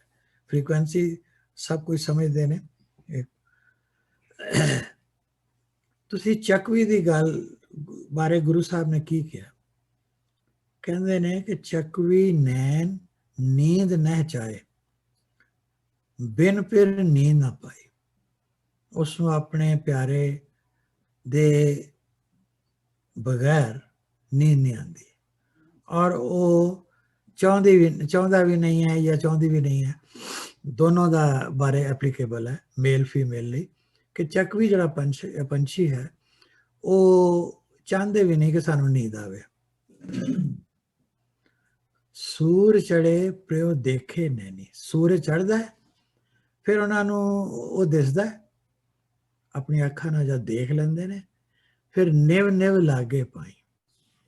ਉਸ ਨੂੰ ਨਿਉ ਨਿਉ ਕੇ, ਜਿਸ ਤਰ੍ਹਾਂ ਇੱਕ ਗੁਰਮੁਖ ਜਾਂ ਗੁਰਸਿੱਖ ਗੁਰੂ ਦੇ ਪੈਰਾਂ ਦੇ ਉੱਤੇ ਡਿੱਗਦਾ ਹੈ, ਮੱਥਾ ਟੇਕਦਾ ਹੈ, ਉਸ ਦੇ ਨਿਉ ਨਿਉ ਕੇ ਪੈਰੀ ਲੱਗਦੇ ਨੇ। ਸੋ ਆਬਵੀਅਸਲੀ ਇਹ ਜਿਹੜਾ ਅਟੈਚਮੈਂਟ ਹੈ ਇਹ ਬੜੀ ਯੂਨੀਕ ਹੈ। ਔਰ ਇਸੇ ਅਟੈਚਮੈਂਟ ਤੋਂ ਕਬੀਰ ਸਾਹਿਬ ਕੁਝ ਸਾਨੂੰ ਸਮਝਾ ਰਹੇ ਨੇ। ਚੱਕਰੀ ਕੋ ਨਿਸ ਵਿਛੜੇ, ਚੱਕਰੀ ਰੋਜ਼ ਵਿਛੜਦੀ ਹੈ ਸ਼ਾਮ ਨੂੰ, ਆਏ ਮਿਲੇ ਪ੍ਰਭਾਤ, ਪਰ ਸਵੇਰ ਨੂੰ ਉਹਦੀ ਮੁਲਾਕਾਤ ਹੋ ਜਾਂਦੀ ਹੈ ਜਦ ਸੂਰਜ ਛੜਦਾ ਹੈ। ਜੋ ਨਰ ਵਿਛੜੇ ਰਾਮ ਸਿਓ, ਨਾ ਦਿਨ ਮਿਲੇ ਨਾ ਰਾਤ। ਪਰ ਪਰਮਾਤਮਾ ਤੋਂ ਜਿਹੜੇ ਬੰਦੇ ਭੁੱਲ ਜਾਂਦੇ ਨੇ ਉਹ ਤੇ ਕਦੀ ਵੀ ਨਹੀਂ ਮਿਲਦੇ। ਚੱਕਵੀ ਚਲੋ ਰਾਤ ਨੂੰ ਨਹੀਂ ਤਾਂ ਸਵੇਰੇ ਮਿਲ ਜਾਂਦਾ। ਇਹ ਇਸ ਤੋਂ ਅੱਗੇ ਹੁਣ ਤੁਸੀਂ ਆਓ, ਇਹ ਇੱਕ ਪੇਂਟਿੰਗ ਹੈ ਜਿਸ ਚੱਕਵੀ ਦੀ, ਜਿਸ ਦੇ ਪਰਾਂ ਉੱਤੇ ਇੱਕ ਗੁਰਬਾਣੀ ਦਾ ਸ਼ਬਦ ਆਰਟਿਸਟ ਨੇ ਲਿਖਿਆ। ਇਹ ਆਰਟਿਸਟ ਰੂਪੀ ਕੌਰ ਨੇ, ਤੁਸੀਂ ਸੁਣਿਆ ਹੋਏਗਾ। ਉਹ ਕਵਿਤਰੀ ਵੀ ਹਨ ਬੜੇ, ਔਰ ਤੁਹਾਨੂੰ ਪਤਾ ਹੈ ਕਵੀ ਦੀ ਕਲਪਨਾ ਇੱਕ ਬੜੀ ਵੱਡੀ ਹੁੰਦੀ ਹੈ, ਉੱਚੀ ਹੁੰਦੀ ਹੈ। ਉਸਨੇ ਉਹਦੇ ਪੰਖਾਂ ਦੇ ਉੱਤੇ ਲਿਖ ਦਿੱਤਾ, ਰੇਮਨ ਐਸੀ ਹਰਸਿਉ ਪ੍ਰੀਤ ਕਰ, ਜੈਸੀ ਚੱਕਵੀ ਸੂਰ। ਸਪਸ਼ਟ ਹੈ, ਖਿਨ ਪਲ ਨੀਂਦ ਨਾ ਸੋਵੇ, ਜਾਣੇ ਦੂਰ ਹਜੂਰ। ਹੈ ਤਾਂ ਦੂਰ ਹੈ ਪਰ ਉਹ ਉਹਨੂੰ ਆਪਣੇ ਨੇੜੇ ਉਹ ਪੰਛੀ ਸਮਝਦਾ, ਔਰ ਇਸ ਕਦਰ ਉਸ ਦੇ ਨਾਲ ਅਟੈਚਡ ਹੈ ਕਿ ਪੂਰੀ ਰਾਤ ਨਹੀਂ ਸੌਂਦਾ, ਸਵੇਰ ਦੀ ਉਡੀਕ ਕਰਦਾ। ਇਹੀ ਗੱਲ ਚਕੋਰ ਬਾਰੇ ਵੀ ਆਈ ਬਾਣੀ 'ਚ, ਜਿਸ ਨੂੰ ਚੰਦਰਮਾ ਦੇ ਨਾਲ ਬੜਾ ਪਿਆਰ ਹੈ। ਇਹ ਇਰਾਕ ਨੇ ਦਾ ਉਹਨਾਂ ਦਾ ਇੱਕ ਨੈਸ਼ਨਲ ਬਰਡ ਹੈ, ਔਰ ਇਹਦੇ ਕੋਲ ਹੋਰ 100 ਚੀਜ਼ਾਂ ਪਈਆਂ ਹੋਣ, ਤਾਰੇ ਹਨ, ਸੂਰਜ ਹੈ, ਡੇ ਲਾਈਟ ਹੈ, ਕੁਛ ਵੀ ਹੈ, ਉਹਨੂੰ ਕੁਛ ਵੀ ਚੰਗਾ ਨਹੀਂ ਲੱਗਦਾ। ਉਹਨੂੰ ਸਿਰਫ ਚੰਦਰਮਾ ਦੀ ਜਿਹੜੀ ਰੋਸ਼ਨੀ ਹੈ ਉਹੀ ਸੂਦਿੰਗ ਔਰ ਪਿਆਰੀ ਲੱਗਦੀ ਹੈ। ਔਰ ਇਹ ਗੱਲ ਅੱਗੇ ਭਾਈ ਗੁਰਦਾਸ ਜੀ ਵੀ ਲਿਖਦੇ ਨੇ, रब सस, रब मैंने सूरज, सस मैंने चंद्रमा, रब सस चकवी ते चकोर, शिव शक्ति लंग वरे सरापे। शिव शक्ति है दी वर्ल्डली अट्रैक्शंस एंड डिस्ट्रैक्शंस। वो कहते जिस तरह ये ਪੰਛੀ ਜਿਹੜੇ ਨੇ ਸਿਰਫ ਜਿਹੜਾ ਚੱਕਵੀ ਹੈ ਉਹ ਸੂਰਜ ਨਾਲ, ਔਰ ਚਕੋਰ ਜਿਹੜੀ ਉਹ ਚੰਦਰਮਾ ਦੇ ਨਾਲ ਪਿਆਰ ਕਰਦੀ ਹੈ। ਇਸ ਤਰ੍ਹਾਂ ਗੁਰਮੁਖ ਜਿਹੜਾ ਹੈ ਉਹ ਸਿਰਫ ਗੁਰੂ ਨੂੰ ਪਿਆਰ ਕਰਦਾ ਹੈ, ਹੋਰ ਇੱਧਰ ਉੱਧਰ ਕੁਛ ਨਹੀਂ ਦੇਖਦਾ। ਔਰ ਉਹ ਸਾਰੇ ਸੰਸਾਰ ਦੀਆਂ ਅਟਰੈਕਸ਼ਨਸ, ਡਿਸਟਰੈਕਸ਼ਨਸ ਨੂੰ ਓਵਰਰਾਈਡ ਕਰਕੇ, ਲੰਘ ਕੇ ਉਹ ਬਲਿਸ, ਉਸਨੂੰ ਖੁਸ਼ੀ ਮਿਲਦੀ ਹੈ। ਅੱਗੇ ਚਰਨ ਕਮਲ ਮਕਰੰਦ ਮਧੁਕਰ, ਗਤ ਚੰਦਰਮਾ ਚਕੋਰ, ਗੁਰ ਧਿਆਨ ਰਸ ਪੀਨ ਹੈ। ਜਿਸ ਤਰ੍ਹਾਂ ਇੱਕ ਬੰਬਲ ਬੀ ਜਾਂ ਭੌਰਾ ਜਿਹੜਾ ਹੈ ਉਹ ਸਿਰਫ ਫੁੱਲ ਤੇ ਬਹਿ ਕੇ ਬੈਠੇਗਾ, ਹੋਰ ਕਿਧਰੇ ਨਹੀਂ ਬੈਠਦਾ ਜਿੱਥੋਂ ਖੁਸ਼ਬੂ ਆ ਰਹੀ ਹੋਵੇ। ਔਰ ਜਿਹੜਾ ਚਕੋਰ ਹੈ ਉਹ ਸਿਰਫ ਚੰਦਰਮਾ ਵੱਲ ਦੇਖਦਾ। ਇਸੇ ਤਰ੍ਹਾਂ ਜਿਹੜਾ ਗੁਰਸਿੱਖ ਹੈ, ਡਿਵੋਟੀ ਹੈ, ਉਹ ਗੁਰੂ ਦੇ ਚਰਨਾਂ ਦੇ ਵੱਲ ਹੀ ਦੇਖਦਾ ਹੈ, ਸੱਚੇ ਗੁਰੂ ਦੇ ਚਰਨਾਂ, ਉਹਨੂੰ ਹੋਰ ਕੁਝ ਵੀ ਅੱਛਾ ਨਹੀਂ ਲੱਗਦਾ। ਅੱਗੇ ਇੱਕ ਹੋਰ ਪੰਛੀ ਹੈ ਚਾਤਰਿਕ ਜਾਂ ਬਬੀਹਾ, ਇਹਦਾ ਜ਼ਿਕਰ ਗੁਰਬਾਣੀ 'ਚ ਬਹੁਤ ਆਉਂਦਾ ਹੈ।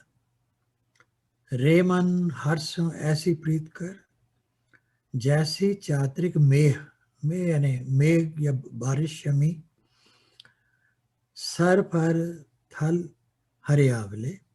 सब पासे मतलब हरियावल होई हुई है, पानी पानी होया पिया, एक बूंद ना पवी के, पर ਉਹਦੇ ਮਤਲਬ ਦੀ ਬੂੰਦ ਇੱਕ ਵੀ ਨਹੀਂ ਹੈਗੀ, ਕਿਉਂਕਿ ਉਹ ਇੱਕ ਖਾਸ ਕਿਸਮ ਦੀ ਬੂੰਦ ਹੁੰਦੀ ਹੈ ਬਾਰਿਸ਼ ਦੀ, ਜਿਹਨੂੰ ਸਵਾਂਤੀ ਬੂੰਦ ਕਹਿੰਦੇ ਨੇ।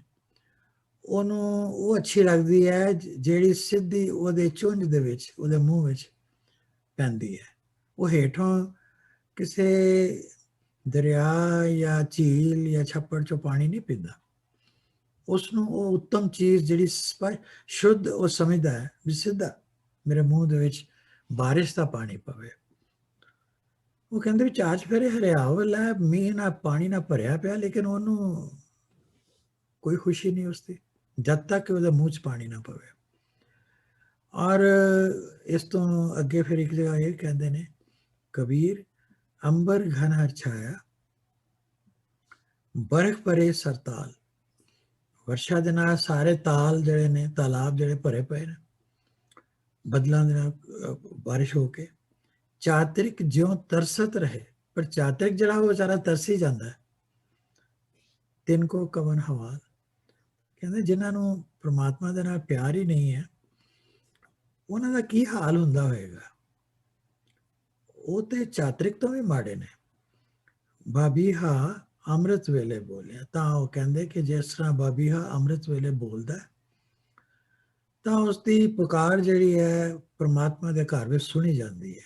ਤਾਂ ਦਰ ਸੁਣੀ ਪੁਕਾਰ, ਮੇਘੇ ਨੂੰ ਫਰਮਾਨ ਹੋਆ ਵਰਸੋ ਕਿਰਪਾ ਤਾਰ। ਪ੍ਰਮਾਤਮਾ ਉਸਦੀ ਭਗਤੀ ਨੂੰ, ਉਸਦੀ ਡਿਵੋਸ਼ਨ ਨੂੰ, ਉਸਦੇ ਪਿਆਰ ਨੂੰ ਦੇਖ ਕੇ ਹੁਕਮ ਕਰਦਾ ਹੈ ਕਿ ਇਹ ਬਾਰਿਸ਼, ਇਹ ਮੇਘ ਤੂੰ ਕਿਰਪਾ ਕਰਕੇ ਇਹਦੇ ਮੂੰਹ ਦੇ ਵਿੱਚ ਉਹ ਸਵਾਂਤੀ ਬੂੰਦ ਪਾ ਜਿਸ ਦੀ ਇਹਨੂੰ ਇੱਛਾ ਹੈ। ਪੰਛੀ ਜਿਹੜਾ ਹੈ ਮੂੰਹ ਉੱਪਰ ਨੂੰ ਕਰਕੇ ਬੈਠਾ ਰਹਿੰਦਾ ਬਾਰਿਸ਼ ਦੇ ਵਿੱਚ। ਗੁਰੂ ਸਾਹਿਬ ਵੀ ਆਪਣੀ ਡਿਵੋਸ਼ਨ ਨੂੰ ਦੱਸ ਰਹੇ ਨੇ ਉਹਦੇ ਨਾਲ ਕੰਪੇਅਰ ਕਰਕੇ। ਮੇਰਾ ਮਨ ਲੋਚੈ ਗੁਰ ਦਰਸ਼ਨ ਤਾਈ, ਬਿਲਪ ਕਰੇ ਚਾਤਰਿਕ ਕੀ ਨਹੀਂ। ਚਾਤਰਿਕ ਦੀ ਤਰ੍ਹਾਂ ਤੜਫ ਰਿਹਾ ਮੇਰਾ ਮਨ, ਔਰ ਉਸ ਦੀ ਤ੍ਰਿਖਾ ਜਿਹੜੀ ਹੈ ਉਹ ਨਹੀਂ ਉਤਰਦੀ ਗੁਰੂ ਨੂੰ ਦੇਖੇ ਬਗੈਰ। ਔਰ ਉਹ ਕਹਿੰਦੇ ਮੈਂ ਉਸ ਤੋਂ ਕੁਰਬਾਨ ਹਾਂ ਘੋਲ ਕਮਾਈ। ਕਿਸ ਤੋਂ? ਜਿਸ ਦਾ ਮੁਖ ਸੁਹਾਵਾ ਜਿਉ ਸਹਿਜ ਧੁਨ ਬਾਣੀ, ਚਿਰ ਹੋਆ ਦੇਖੇ ਸਾਰੰਗ ਪਾਣੀ। ਸਾਰੰਗ ਉਸ ਨੂੰ ਬਵੀਹੇ ਨੂੰ ਕਿਹਾ ਜਾਂਦਾ ਹੈ ਕਿ ਜਿਸ ਤਰ੍ਹਾਂ ਉਹ ਸਾਰੰਗ ਜਿਹੜਾ ਹੈ ਉਸ ਪਾਣੀ ਤੋਂ ਬਗੈਰ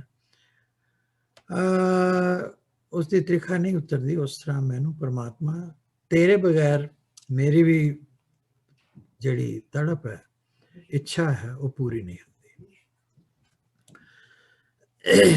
ਇੰਡੀਆ ਦਾ ਜਿਹੜਾ ਨੈਸ਼ਨਲ ਬਰਡ ਹੈ ਪੀਕੌਕ ਜਾਂ ਮੋਰ, ਉਸ ਨੂੰ ਬੱਦਲ ਦੇ ਨਾਲ ਬੜਾ ਪਿਆਰ ਹੈ। ਇੱਕ ਇੰਗਲਿਸ਼ ਦੀ ਕਹਾਵਤ ਹੈ, when the peacock loudly bawls soon we'll have both rain and squalls। ਇਹਦਾ ਮਤਲਬ ਹੈ ਕਿ ਬਾਰਿਸ਼ ਆਉਣ ਤੋਂ ਕੁਝ ਮਿੰਟ ਪਹਿਲੇ ਉਹ ਖੁਸ਼ ਹੋ ਕੇ ਨੱਚਦਾ, ਉਹਨੂੰ ਉਹਦੇ ਨਾਲ ਬੜਾ ਪਿਆਰ ਹੈ। ਭਾਈ ਗੁਰਦਾਸ ਜੀ ਕੀ ਕਹਿ ਰਹੇ ਨੇ? ਚੱਕ ਈ ਚਕੋਰ ਮੋਰ ਚਾਤਰਿਕ, ਇਹਨਾਂ ਚਾਰਾਂ ਬਾਰੇ ਗੱਲ ਕਰ ਰਿਹਾ। ਆਨੰਦਮਈ ਕਦਲੀ ਕਮਲ ਸੋ ਬਿਮਲ ਜਲ ਛਾਏ ਹੈ। ਜਿਸ ਤਰ੍ਹਾਂ ਚੱਕਵੀ ਸੂਰਜ ਦੇ ਨਾਲ, ਚਕੋਰ ਜਿਹੜੀ ਹੈ ਚੰਦਰਮਾ ਦੇ ਨਾਲ, ਔਰ ਮੋਰ ਜਿਹੜਾ ਹੈ ਉਹ ਕਲਾਊਡਸ ਨੂੰ, ਬੱਦਲਾਂ ਨੂੰ ਦੇਖ ਕੇ ਉਹਨਾਂ ਨੂੰ ਚਾਹ ਚੜ ਜਾਂਦਾ ਹੈ। ਦੇ ਗੋ ਇਨਟੂ ਵੰਡਰਸ ਬਲਿਸ, ਖੁਸ਼ੀ ਹੁੰਦੀ ਹੈ। ਇਸੇ ਤਰ੍ਹਾਂ ਉਹ ਕਹਿੰਦੇ ਨੇ ਗੁਰਮੁਖ ਜਿਹੜਾ ਹੈ ਉਸ ਨੂੰ ਗੁਰੂ ਦੇ ਦਰਸ਼ਨ ਕਰਕੇ ਉਹਦੇ ਅੰਦਰ ਉਸ ਕਿਸਮ ਦੀ ਖੁਸ਼ੀ ਪੈਦਾ ਹੁੰਦੀ ਹੈ ਕਿ ਜਿਸ ਤਰ੍ਹਾਂ ਉਹ ਏਦਾਂ ਖਿੜ ਜਾਂਦਾ ਹੈ ਜਿੱਦਾਂ ਪਾਣੀ ਦੇ ਵਿੱਚ ਕੋਈ ਕਮਲ ਦਾ ਫੁੱਲ ਖਿੜਿਆ ਹੋਵੇ। ਸੋ ਬਾਣੀ ਵਿੱਚ ਇਹਨਾਂ ਦਾ ਬਾਰ-ਬਾਰ ਜ਼ਿਕਰ ਹੈ। ਇਹ ਇੱਕ ਹੋਰ ਪੇਂਟਿੰਗ ਉਸੇ ਆਰਟਿਸਟ ਦੀ ਹੈ, ਰੂਪੀ ਦੀ, ਔਰ ਉਹ ਪੋਇਟ ਵੀ ਹੈ, ਜਿੱਦਾਂ ਮੈਂ ਦੱਸਿਆ ਆਰਟਿਸਟ ਵੀ ਹੈ। ਬੜੀਆਂ ਕੋਮਲ ਭਾਵਨਾਵਾਂ ਦੇ ਨਾਲ ਉਸਨੇ ਇਹ ਪੇਂਟਿੰਗਸ ਬਣਾਈਆਂ, ਨਾਲ ਲਿਖਿਆ ਹੋਇਆ। ਹਰ ਕੇ ਸੰਤ ਮਨ ਪ੍ਰੀਤ ਲਗਾਈ, ਜਿਉਂ ਦੇਖੇ ਸਸ ਕਮਲੇ। ਕਮਲ ਦਾ ਫੁੱਲ ਜਿਹੜਾ ਹੈ ਉਹ ਉਸ ਰਾਤ ਨੂੰ ਸਭ ਤੋਂ ਜ਼ਿਆਦਾ ਖੁਸ਼ ਔਰ ਖਿੜਿਆ ਹੋਇਆ ਦਿਸਦਾ ਜਿਸ ਦਿਨ ਚੰਦਰਮਾ ਪੂਰਾ ਹੁੰਦਾ, ਪੂਰਨਮਾਸ਼ੀ ਹੁੰਦੀ। ਉਨਵੇਂ ਘਨ ਘਨ ਘਨ ਹਰ ਗਰਜੇ, ਮਨ ਬਿਗ ਸੇ ਮੋਰ ਮੁਰਲੇ। ਔਰ ਇਸੇ ਤਰ੍ਹਾਂ ਗੁਰਸਿੱਖ ਦਾ ਜਿਹੜਾ ਮਨ ਹੈ ਉਸ ਦਿਨ ਉਸ ਵਕਤ ਉਹ ਵਿਗਸਦਾ ਹੈ, ਉਹ ਖੁਸ਼ ਹੁੰਦਾ ਹੈ। ਜਿਸ ਤਰ੍ਹਾਂ ਮੋਰ ਨੂੰ ਗਰਜਦੇ ਬਾਰਿਸ਼ ਹੋਣ ਤੋਂ ਪਹਿਲੇ ਬੱਦਲਾਂ ਨੂੰ ਵੇਖ ਕੇ ਹੁੰਦਾ, ਇਸ ਤਰ੍ਹਾਂ ਗੁਰਸਿੱਖ ਨੂੰ ਆਪਣੇ ਗੁਰੂ ਦੇ ਦਰਸ਼ਨ ਦੀ ਤਾਂਘ ਵਿੱਚ ਉਹ ਇਹ ਪੂਰਾ ਸ਼ਬਦ ਦੇ ਵਿੱਚ ਇਹ ਅਰਥ ਹੁੰਦਾ ਹੈ। ਕੋਇਲ ਦੇ ਬਾਰੇ ਫਰੀਦ ਜੀ ਬੜੀ ਇੱਕ ਅੱਛੀ ਗੱਲ ਲਿਖਦੇ ਨੇ। ਉਹ ਵੀ ਕਵੀ ਨੇ, ਔਰ ਕਵੀਆਂ ਦਾ ਜਿਸ ਤਰ੍ਹਾਂ ਮੈਂ ਕਿਹਾ ਕਿ ਹਿਰਦਾ ਬੜਾ ਹੀ ਨਰਮ, ਬਹੁਤ ਉੱਚੀ ਉਡਾਨ ਵਾਲਾ ਹੁੰਦਾ ਹੈ। ਉਹ ਕੋਇਲ ਨੂੰ ਪਹਿਲੇ ਆਪ ਹੀ ਪੁੱਛਦੇ ਨੇ, ਆਪੇ ਉਹਦਾ ਜਵਾਬ ਦੇ ਰਹੇ ਨੇ। ਕਹਿੰਦੇ ਨੇ, ਕਾਲੀ ਕੋਇਲ ਤੂੰ ਕਿਤ ਗੁਣ ਕਾਲੀ। ਪਹਿਲੇ ਸਵਾਲ ਕੀਤੇ ਵੀ ਕਾਲੀ ਕਿਉਂ ਹੈ, ਅੱਗੋਂ ਜਿਹੜਾ ਜਵਾਬ ਵੀ ਆਪੇ ਦੇ ਰਹੇ ਨੇ ਕਿ ਐਜ਼ ਇਫ ਕੋਇਲ ਕਹਿ ਰਹੀ ਹੈ, ਆਪਣੇ ਪ੍ਰੀਤਮ ਕੇ ਹੋ ਬਿਰਹ ਜਾਲੇ। ਮੈਂ ਉਸ ਪਰਮਾਤਮਾ ਪ੍ਰੀਤਮ ਦੇ ਵਿਯੋਗ ਵਿੱਚ, ਉਸ ਦੀ ਬਿਰਹਾ ਦੇ ਵਿੱਚ ਮੈਂ ਜਲ ਗਈ, ਕਾਲੀ ਹੋ ਗਈ। ਬਾਜੇ ਬਾਜੇ ਮ੍ਰਿਦੰਗ ਅਨਾਹਤ ਕੋਕਿਲ ਰੀ ਰਾਮ ਨਾਮ ਬੋਲੇ। ਉਹ ਇਹ ਨਹੀਂ ਕਹਿ ਰਹੇ ਕਿ ਉਹਨੂੰ ਕਿਸੇ ਹੋਰ ਨਾਲ ਪਿਆਰ ਹੈ, ਉਹ ਰਾਮ ਨਾਮ ਦੀ ਗੱਲ ਕਰ ਰਹੇ ਨੇ ਗੁਰੂ ਸਾਹਿਬ। ਕਹਿੰਦੇ ਨੇ ਕਿ ਉਹ ਸੰਗੀਤ ਜਿਹੜਾ ਹੈ ਅਨਾਹਤ ਹੈ, ਅਨਸਟਰਕ ਹੈ। ਕੋਈ ਉੱਥੇ ਤਬਲਾ ਢੋਲਕੀ ਜਾਂ ਕੋਈ ਹੋਰ ਕੋਈ ਕਿਸੇ ਕਿਸਮ ਦਾ ਸਿਤਾਰ ਨਹੀਂ ਵੱਜ ਰਹੀ, ਪਰ ਉਹਦੇ ਮਨ ਵਿੱਚ ਇੱਕ ਐਸੀ ਉਮੰਗ, ਇੱਕ ਐਸਾ ਸੰਗੀਤ ਉਹਦੇ ਅੰਦਰ ਹੀ ਪੈਦਾ ਹੋ ਰਿਹਾ ਕਿ ਜਿਸ ਵਿੱਚੋਂ ਉਹ ਰਾਮ ਨਾਮ ਬੋਲ ਰਹੀ ਹੈ, ਵਾਹਿਗੁਰੂ ਨੂੰ ਯਾਦ ਕਰ ਰਹੀ ਹੈ। ਮਧੁਰ ਬੈਨ ਅਤ ਸੂਹੀਆ, ਉਹਦੇ ਜਿਹੜੇ ਬੋਲ ਨੇ ਉਹ ਇਸ ਕਰਕੇ ਮਿੱਠੇ ਔਰ ਸੋਹਣੇ ਲੱਗ ਰਹੇ ਨੇ, ਗੁਰੂ ਸਾਹਿਬ ਦੱਸ ਰਹੇ ਨੇ। ਔਰ ਵਿਚਕਾਰ ਸੀ ਅੰਬ ਬਸਾਂ, ਠੀਕ ਹੈ, ਅੰਬ ਦੇ ਦਰਖਤ ਤੇ ਉਹ ਰਹਿੰਦੀ ਹੈ, ਉਹਨੂੰ ਅੱਛਾ ਲੱਗਦਾ, ਸਹਿਜ ਸ਼ਬਦ ਵਿਚਾਰ। ਪਰ ਅਸਲ ਦੇ ਵਿੱਚ ਉਹ ਸਹਿਜ ਅਵਸਥਾ ਵਿੱਚ, ਉਸ ਵਿਸਮਾਦ ਦੇ ਵਿੱਚ, ਉਸ ਆਨੰਦ ਦੇ ਵਿੱਚ ਸ਼ਬਦ ਦੇ ਵਿਚਾਰ, ਪਰਮਾਤਮਾ ਦੀ ਯਾਦ ਕਰ ਰਹੀ ਹੈ। ਇੱਕ ਹੋਰ ਇਹ ਲਾਸਟ ਪੰਛੀ ਜਿਹਦਾ ਮੈਂ ਜ਼ਿਕਰ ਕਰਨਾ ਚਾਹਨਾ, ਉਹ ਹੈ ਬੁਲਬੁਲ। ਇਹ ਪਰਸ਼ੀਅਨ ਵਿੱਚ ਇਹਨੂੰ ਬੋਲ ਬੋਲ ਕਹਿੰਦੇ ਨੇ, ਉੱਥੋਂ ਵਰਡ ਆਇਆ ਬੁਲਬੁਲ। ਨਾਈਟਿੰਗੇਲ ਵੀ ਕਹਿੰਦੇ ਇਹਨੂੰ। ਇਹਦੇ ਬਾਰੇ ਹਾਫਿਜ਼ ਸ਼ਰਾਜ਼ੀ ਇੱਕ ਈਰਾਨ ਦਾ ਸੂਫੀ ਸ਼ਾਇਰ ਹੋਇਆ। ਤੁਹਾਨੂੰ ਮੈਂ ਕਿਹਾ ਸੀ ਕਿ ਬਾਬਾ ਸ਼ੇਖ ਫਰੀਦ ਵੀ, ਬੁੱਲੇ ਸ਼ਾਹ ਵੀ, ਇਹ ਸਾਰੇ ਸੂਫੀ ਗਾਇਕ ਸਨ, ਸੂਫੀ ਸ਼ਾਇਰ ਵੀ ਸਨ, ਭਗਤ ਵੀ ਸਨ। ਇਹ ਵੀ ਹਾਫਿਜ਼ ਵੀ ਸੂਫੀ ਸੀ, ਈਰਾਨ ਦਾ ਰਹਿਣ ਵਾਲਾ ਸੀ। ਇਹਦੇ ਨਾਲ ਸ਼ਿਰਾਜ਼ੀ ਵਰਡ ਇਸ ਕਰਕੇ ਆਇਆ ਕਿਉਂਕਿ ਇਹ ਸ਼ਿਰਾਜ਼ ਸ਼ਹਿਰ ਦਾ ਰਹਿਣ ਵਾਲਾ ਸੀ। ਔਰ ਇਸ ਦਾ ਜ਼ਿਕਰ ਮੈਂ ਇਸ ਲਈ ਕਰ ਰਿਹਾ ਕਿਉਂਕਿ ਸ਼ਿਰਾਜ਼ ਦੁਨੀਆ ਦੇ ਸਭ ਤੋਂ ਖੂਬਸੂਰਤ ਸ਼ਹਿਰਾਂ ਵਿੱਚੋਂ ਗਿਣਿਆ ਜਾਂਦਾ, ਜਿੱਥੇ ਕਿ ਬੇਹਿਸਾਬ ਫੁੱਲਾਂ ਦੇ ਬਾਗੀਚੇ ਹਨ ਤੇ ਬਾਗ ਹਨ। It's full of gardens and all flower gardens. ਇਸ ਗੱਲੋਂ ਉਹ ਇੱਕ ਬੜਾ ਯੂਨੀਕ ਜਗ੍ਹਾ ਹੈ। ਹਾਫਿਜ਼ ਕਹਿੰਦਾ ਹੈ ਕਿ ਬੁਲਬੁਲ ਨੂੰ ਗੁਲਾਬ ਦੇ ਫੁੱਲ ਨਾਲ ਇੰਨਾ ਡੂੰਘਾ ਪਿਆਰ ਹੈ ਕਿ ਉਸ ਨੂੰ ਬੜਾ ਦੁੱਖ ਹੁੰਦਾ ਹੈ ਜੇ ਕੋਈ ਫੁੱਲ ਨੂੰ ਤੋੜਦਾ ਹੈ, ਔਰ ਉਸ ਵੇਲੇ ਫਿਰ ਉਹ ਬੁਲਬੁਲ ਰੋਂਦਾ ਹੈ।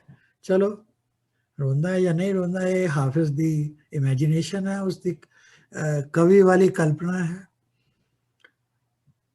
ਪਰ ਅੱਗੇ ਉਹ ਇਹ ਕਹਿੰਦਾ ਹੈ ਕਿ ਬੁਲਬੁਲ ਦਿਨੇ ਤਾਂ ਗੁਲਾਬ ਦੇ ਬੂਟਿਆਂ ਦੇ ਚਾਰ ਚੁਫੇਰੇ ਘੁੰਮਦਾ ਹੈ,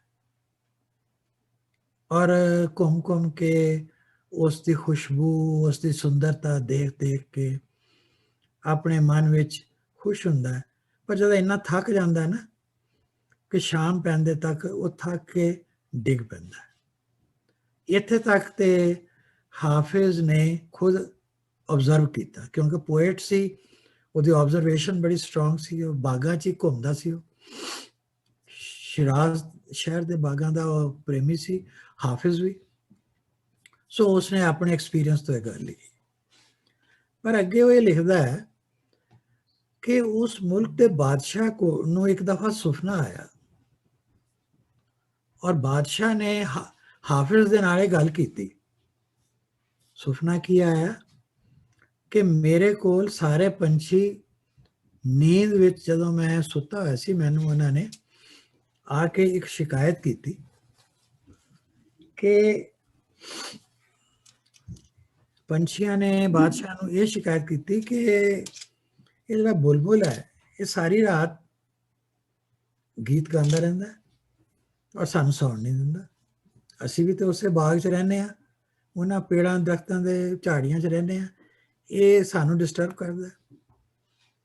कहंदे कि भी हाफिज कहंदा भी बादशाह ने मैनू पूछया कि भी दस हुण मैं इहदा की जवाब दें। वो कहन लगा भी इस तरह है कि जे तैनू सुपने दे विच पंछियां ने शिकायत की है ਤਾਂ ਉਹਦਾ ਜਵਾਬ ਲੈਣ ਲਈ ਵੀ ਤੇਰੇ ਕੋਲ ਆਣਗੇ ਵਾਪਸ ਕਿਸੇ ਵਕਤ, ਠੀਕ ਹੈ। ਤੇ ਤੂੰ ਅੱਜ ਰਾਤ ਸੌਣ ਲੱਗਿਆ ਬਾਦਸ਼ਾਹ ਨੂੰ ਕਿਹਾ ਕਿ ਤੂੰ ਬੁਲਬੁਲ ਨੂੰ ਪੁੱਛੀ ਕਿ ਤੂੰ ਭਾਈ ਇਹਨਾਂ ਨੂੰ ਸੌਣ ਕਿਉਂ ਨਹੀਂ ਦਿੰਦਾ। ਆਪੇ ਤੈਨੂੰ ਬੁਲਬੁਲ ਦੱਸੇਗਾ, ਸੁਪਨੇ 'ਚ ਹੀ ਦੱਸ ਦੇਗਾ, ਤੇ ਫਿਰ ਤੂੰ ਉਹਨਾਂ ਨੂੰ ਜਵਾਬ ਦੇ ਦੇ। ਕਹਿੰਦੇ ਹਾਫਿਜ਼ ਨੇ ਇਹ ਗੱਲ ਬਾਦਸ਼ਾਹ ਨੂੰ ਕਹੀ। ਬਾਦਸ਼ਾਹ ਸੌਂ ਗਿਆ। ਸੌਣ ਤੋਂ ਪਹਿਲੇ ਉਹ ਕਹਿਣ ਲੱਗਾ, ਉਹਨੇ ਬੇਨਤੀ ਕੀਤੀ ਕਿ ਇਹ ਪੰਛੀ ਬੁਲਬੁਲ ਮੈਨੂੰ ਤੂੰ ਅੱਜ ਸੁਪਨੇ ਵਿੱਚ ਆ ਕੇ ਇਹ ਦੱਸ ਕਿ ਤੂੰ ਇਹਨਾਂ ਨੂੰ ਬਾਕੀਆਂ ਪੰਛੀਆਂ ਨੂੰ ਸੌਣ ਕਿਉਂ ਨਹੀਂ ਦਿੰਦਾ। ਅਗਲੇ ਦਿਨ ਬਾਦਸ਼ਾਹ ਨੇ ਹਾਫਿਜ਼ ਨੂੰ ਦੱਸਿਆ, ਕਹਿੰਦਾ ਰਾਤ ਮੇਰੇ ਸੁਪਨੇ ਵਿੱਚ ਬੁਲਬੁਲ ਆਇਆ ਸੀ ਔਰ ਉਸਨੇ ਮੈਨੂੰ ਇੱਕ ਗੱਲ ਕਹੀ। ਉਹ ਕਹਿੰਦਾ ਕਿ ਮੈਂ ਇਹਨਾਂ ਪੰਛੀਆਂ ਵਰਗਾ ਨਹੀਂ ਹਾਂ ਕਿ ਜਿਹੜਾ ਖੁਦਾ ਨੂੰ ਵੇਖੇ ਬਿਨਾ ਸੌਂ ਸਕਦਾ ਹੈ ਜਾਂ ਜੀ ਸਕਦਾ ਹੈ, ਮੈਂ ਨਹੀਂ ਜੀ ਸਕਦਾ। ਕਹਿੰਦਾ ਬਾਦਸ਼ਾਹ ਕਿ ਮੈਨੂੰ ਜਵਾਬ ਮਿਲ ਗਿਆ। ਹੁਣ ਜਿੱਦਣ ਵੀ ਉਹ ਪੰਛੀ ਆਣਗੇ ਉਹਨਾਂ ਨੂੰ ਮੈਂ ਦੱਸ ਦਿਆਂਗਾ ਕਿ ਉਹ ਪਰਮਾਤਮਾ ਨੂੰ, ਰੱਬ ਨੂੰ, ਖੁਦਾ ਨੂੰ ਪਿਆਰ ਕਰਨ ਵਾਲਾ ਪੰਛੀ ਹੈ। ਤੁਸੀਂ ਇਹ ਨਾ ਸੋਚੋ ਕਿ ਉਹ ਗੁਲਾਬ ਨੂੰ ਪਿਆਰ ਕਰਦਾ ਹੈ, ਉਹ ਤਾਂ ਰੱਬ ਦਾ ਪਿਆਰਾ ਹੈ। ਇਸ ਕਰਕੇ ਗਾਉਂਦਾ ਹੈ।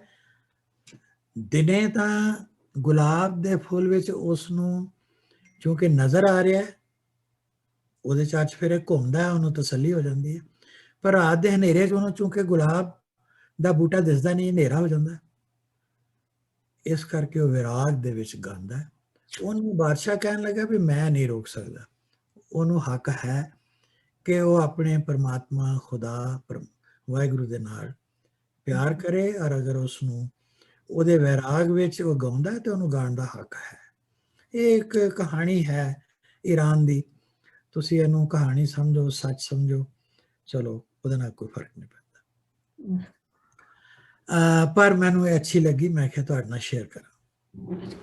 ਆਖਿਰ ਵਿੱਚ ਭਾਈ ਨੰਦ ਲਾਲ ਜੀ ਦੀ ਇੱਕ ਗੱਲ ਮੈਂ ਤੁਹਾਡੇ ਨਾਲ ਸ਼ੇਅਰ ਕਰਨਾ ਚਾਹੁੰਦਾ।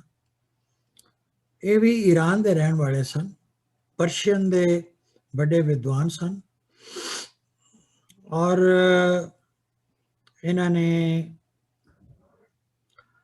ਗੁਰੂ ਗੋਬਿੰਦ ਸਿੰਘ ਜੀ ਦੀ ਸੇਵਾ ਵਿੱਚ ਉਹ ਦਰਸ਼ਨ ਕਰਨ ਆਏ ਸਨ, ਪਰ ਬਸ ਫਿਰ ਉੱਥੇ ਹੀ ਰਹਿ ਗਏ, ਵਾਪਸ ਈਰਾਨ ਨਹੀਂ ਗਏ। ਉਹ ਕਹਿਣ ਲੱਗੇ ਕਿ ਮੈਂ ਜਿਸ ਪਰਮਾਤਮਾ ਖੁਦਾ ਨੂੰ ਲੱਭਦਾ ਫਿਰਦਾ ਸੀ ਉਹ ਮੈਨੂੰ ਮਿਲ ਗਿਆ, ਹੁਣ ਮੈਂ ਇਹਨਾਂ ਨੂੰ ਛੱਡ ਕੇ ਕਿਤੇ ਨਹੀਂ ਜਾ ਸਕਦਾ। ਸੋ ਭਾਈ ਨੰਦ ਲਾਲ ਜੀ ਦਾ ਇਹ ਨਾਂ ਬਾਅਦ 'ਚ ਪਿਆ, ਪਹਿਲੇ ਨਾਂ ਉਹਨਾਂ ਦਾ ਈਰਾਨੀ ਮੁਸਲਮਾਨਾਂ ਵਾਲਾ ਸੀ।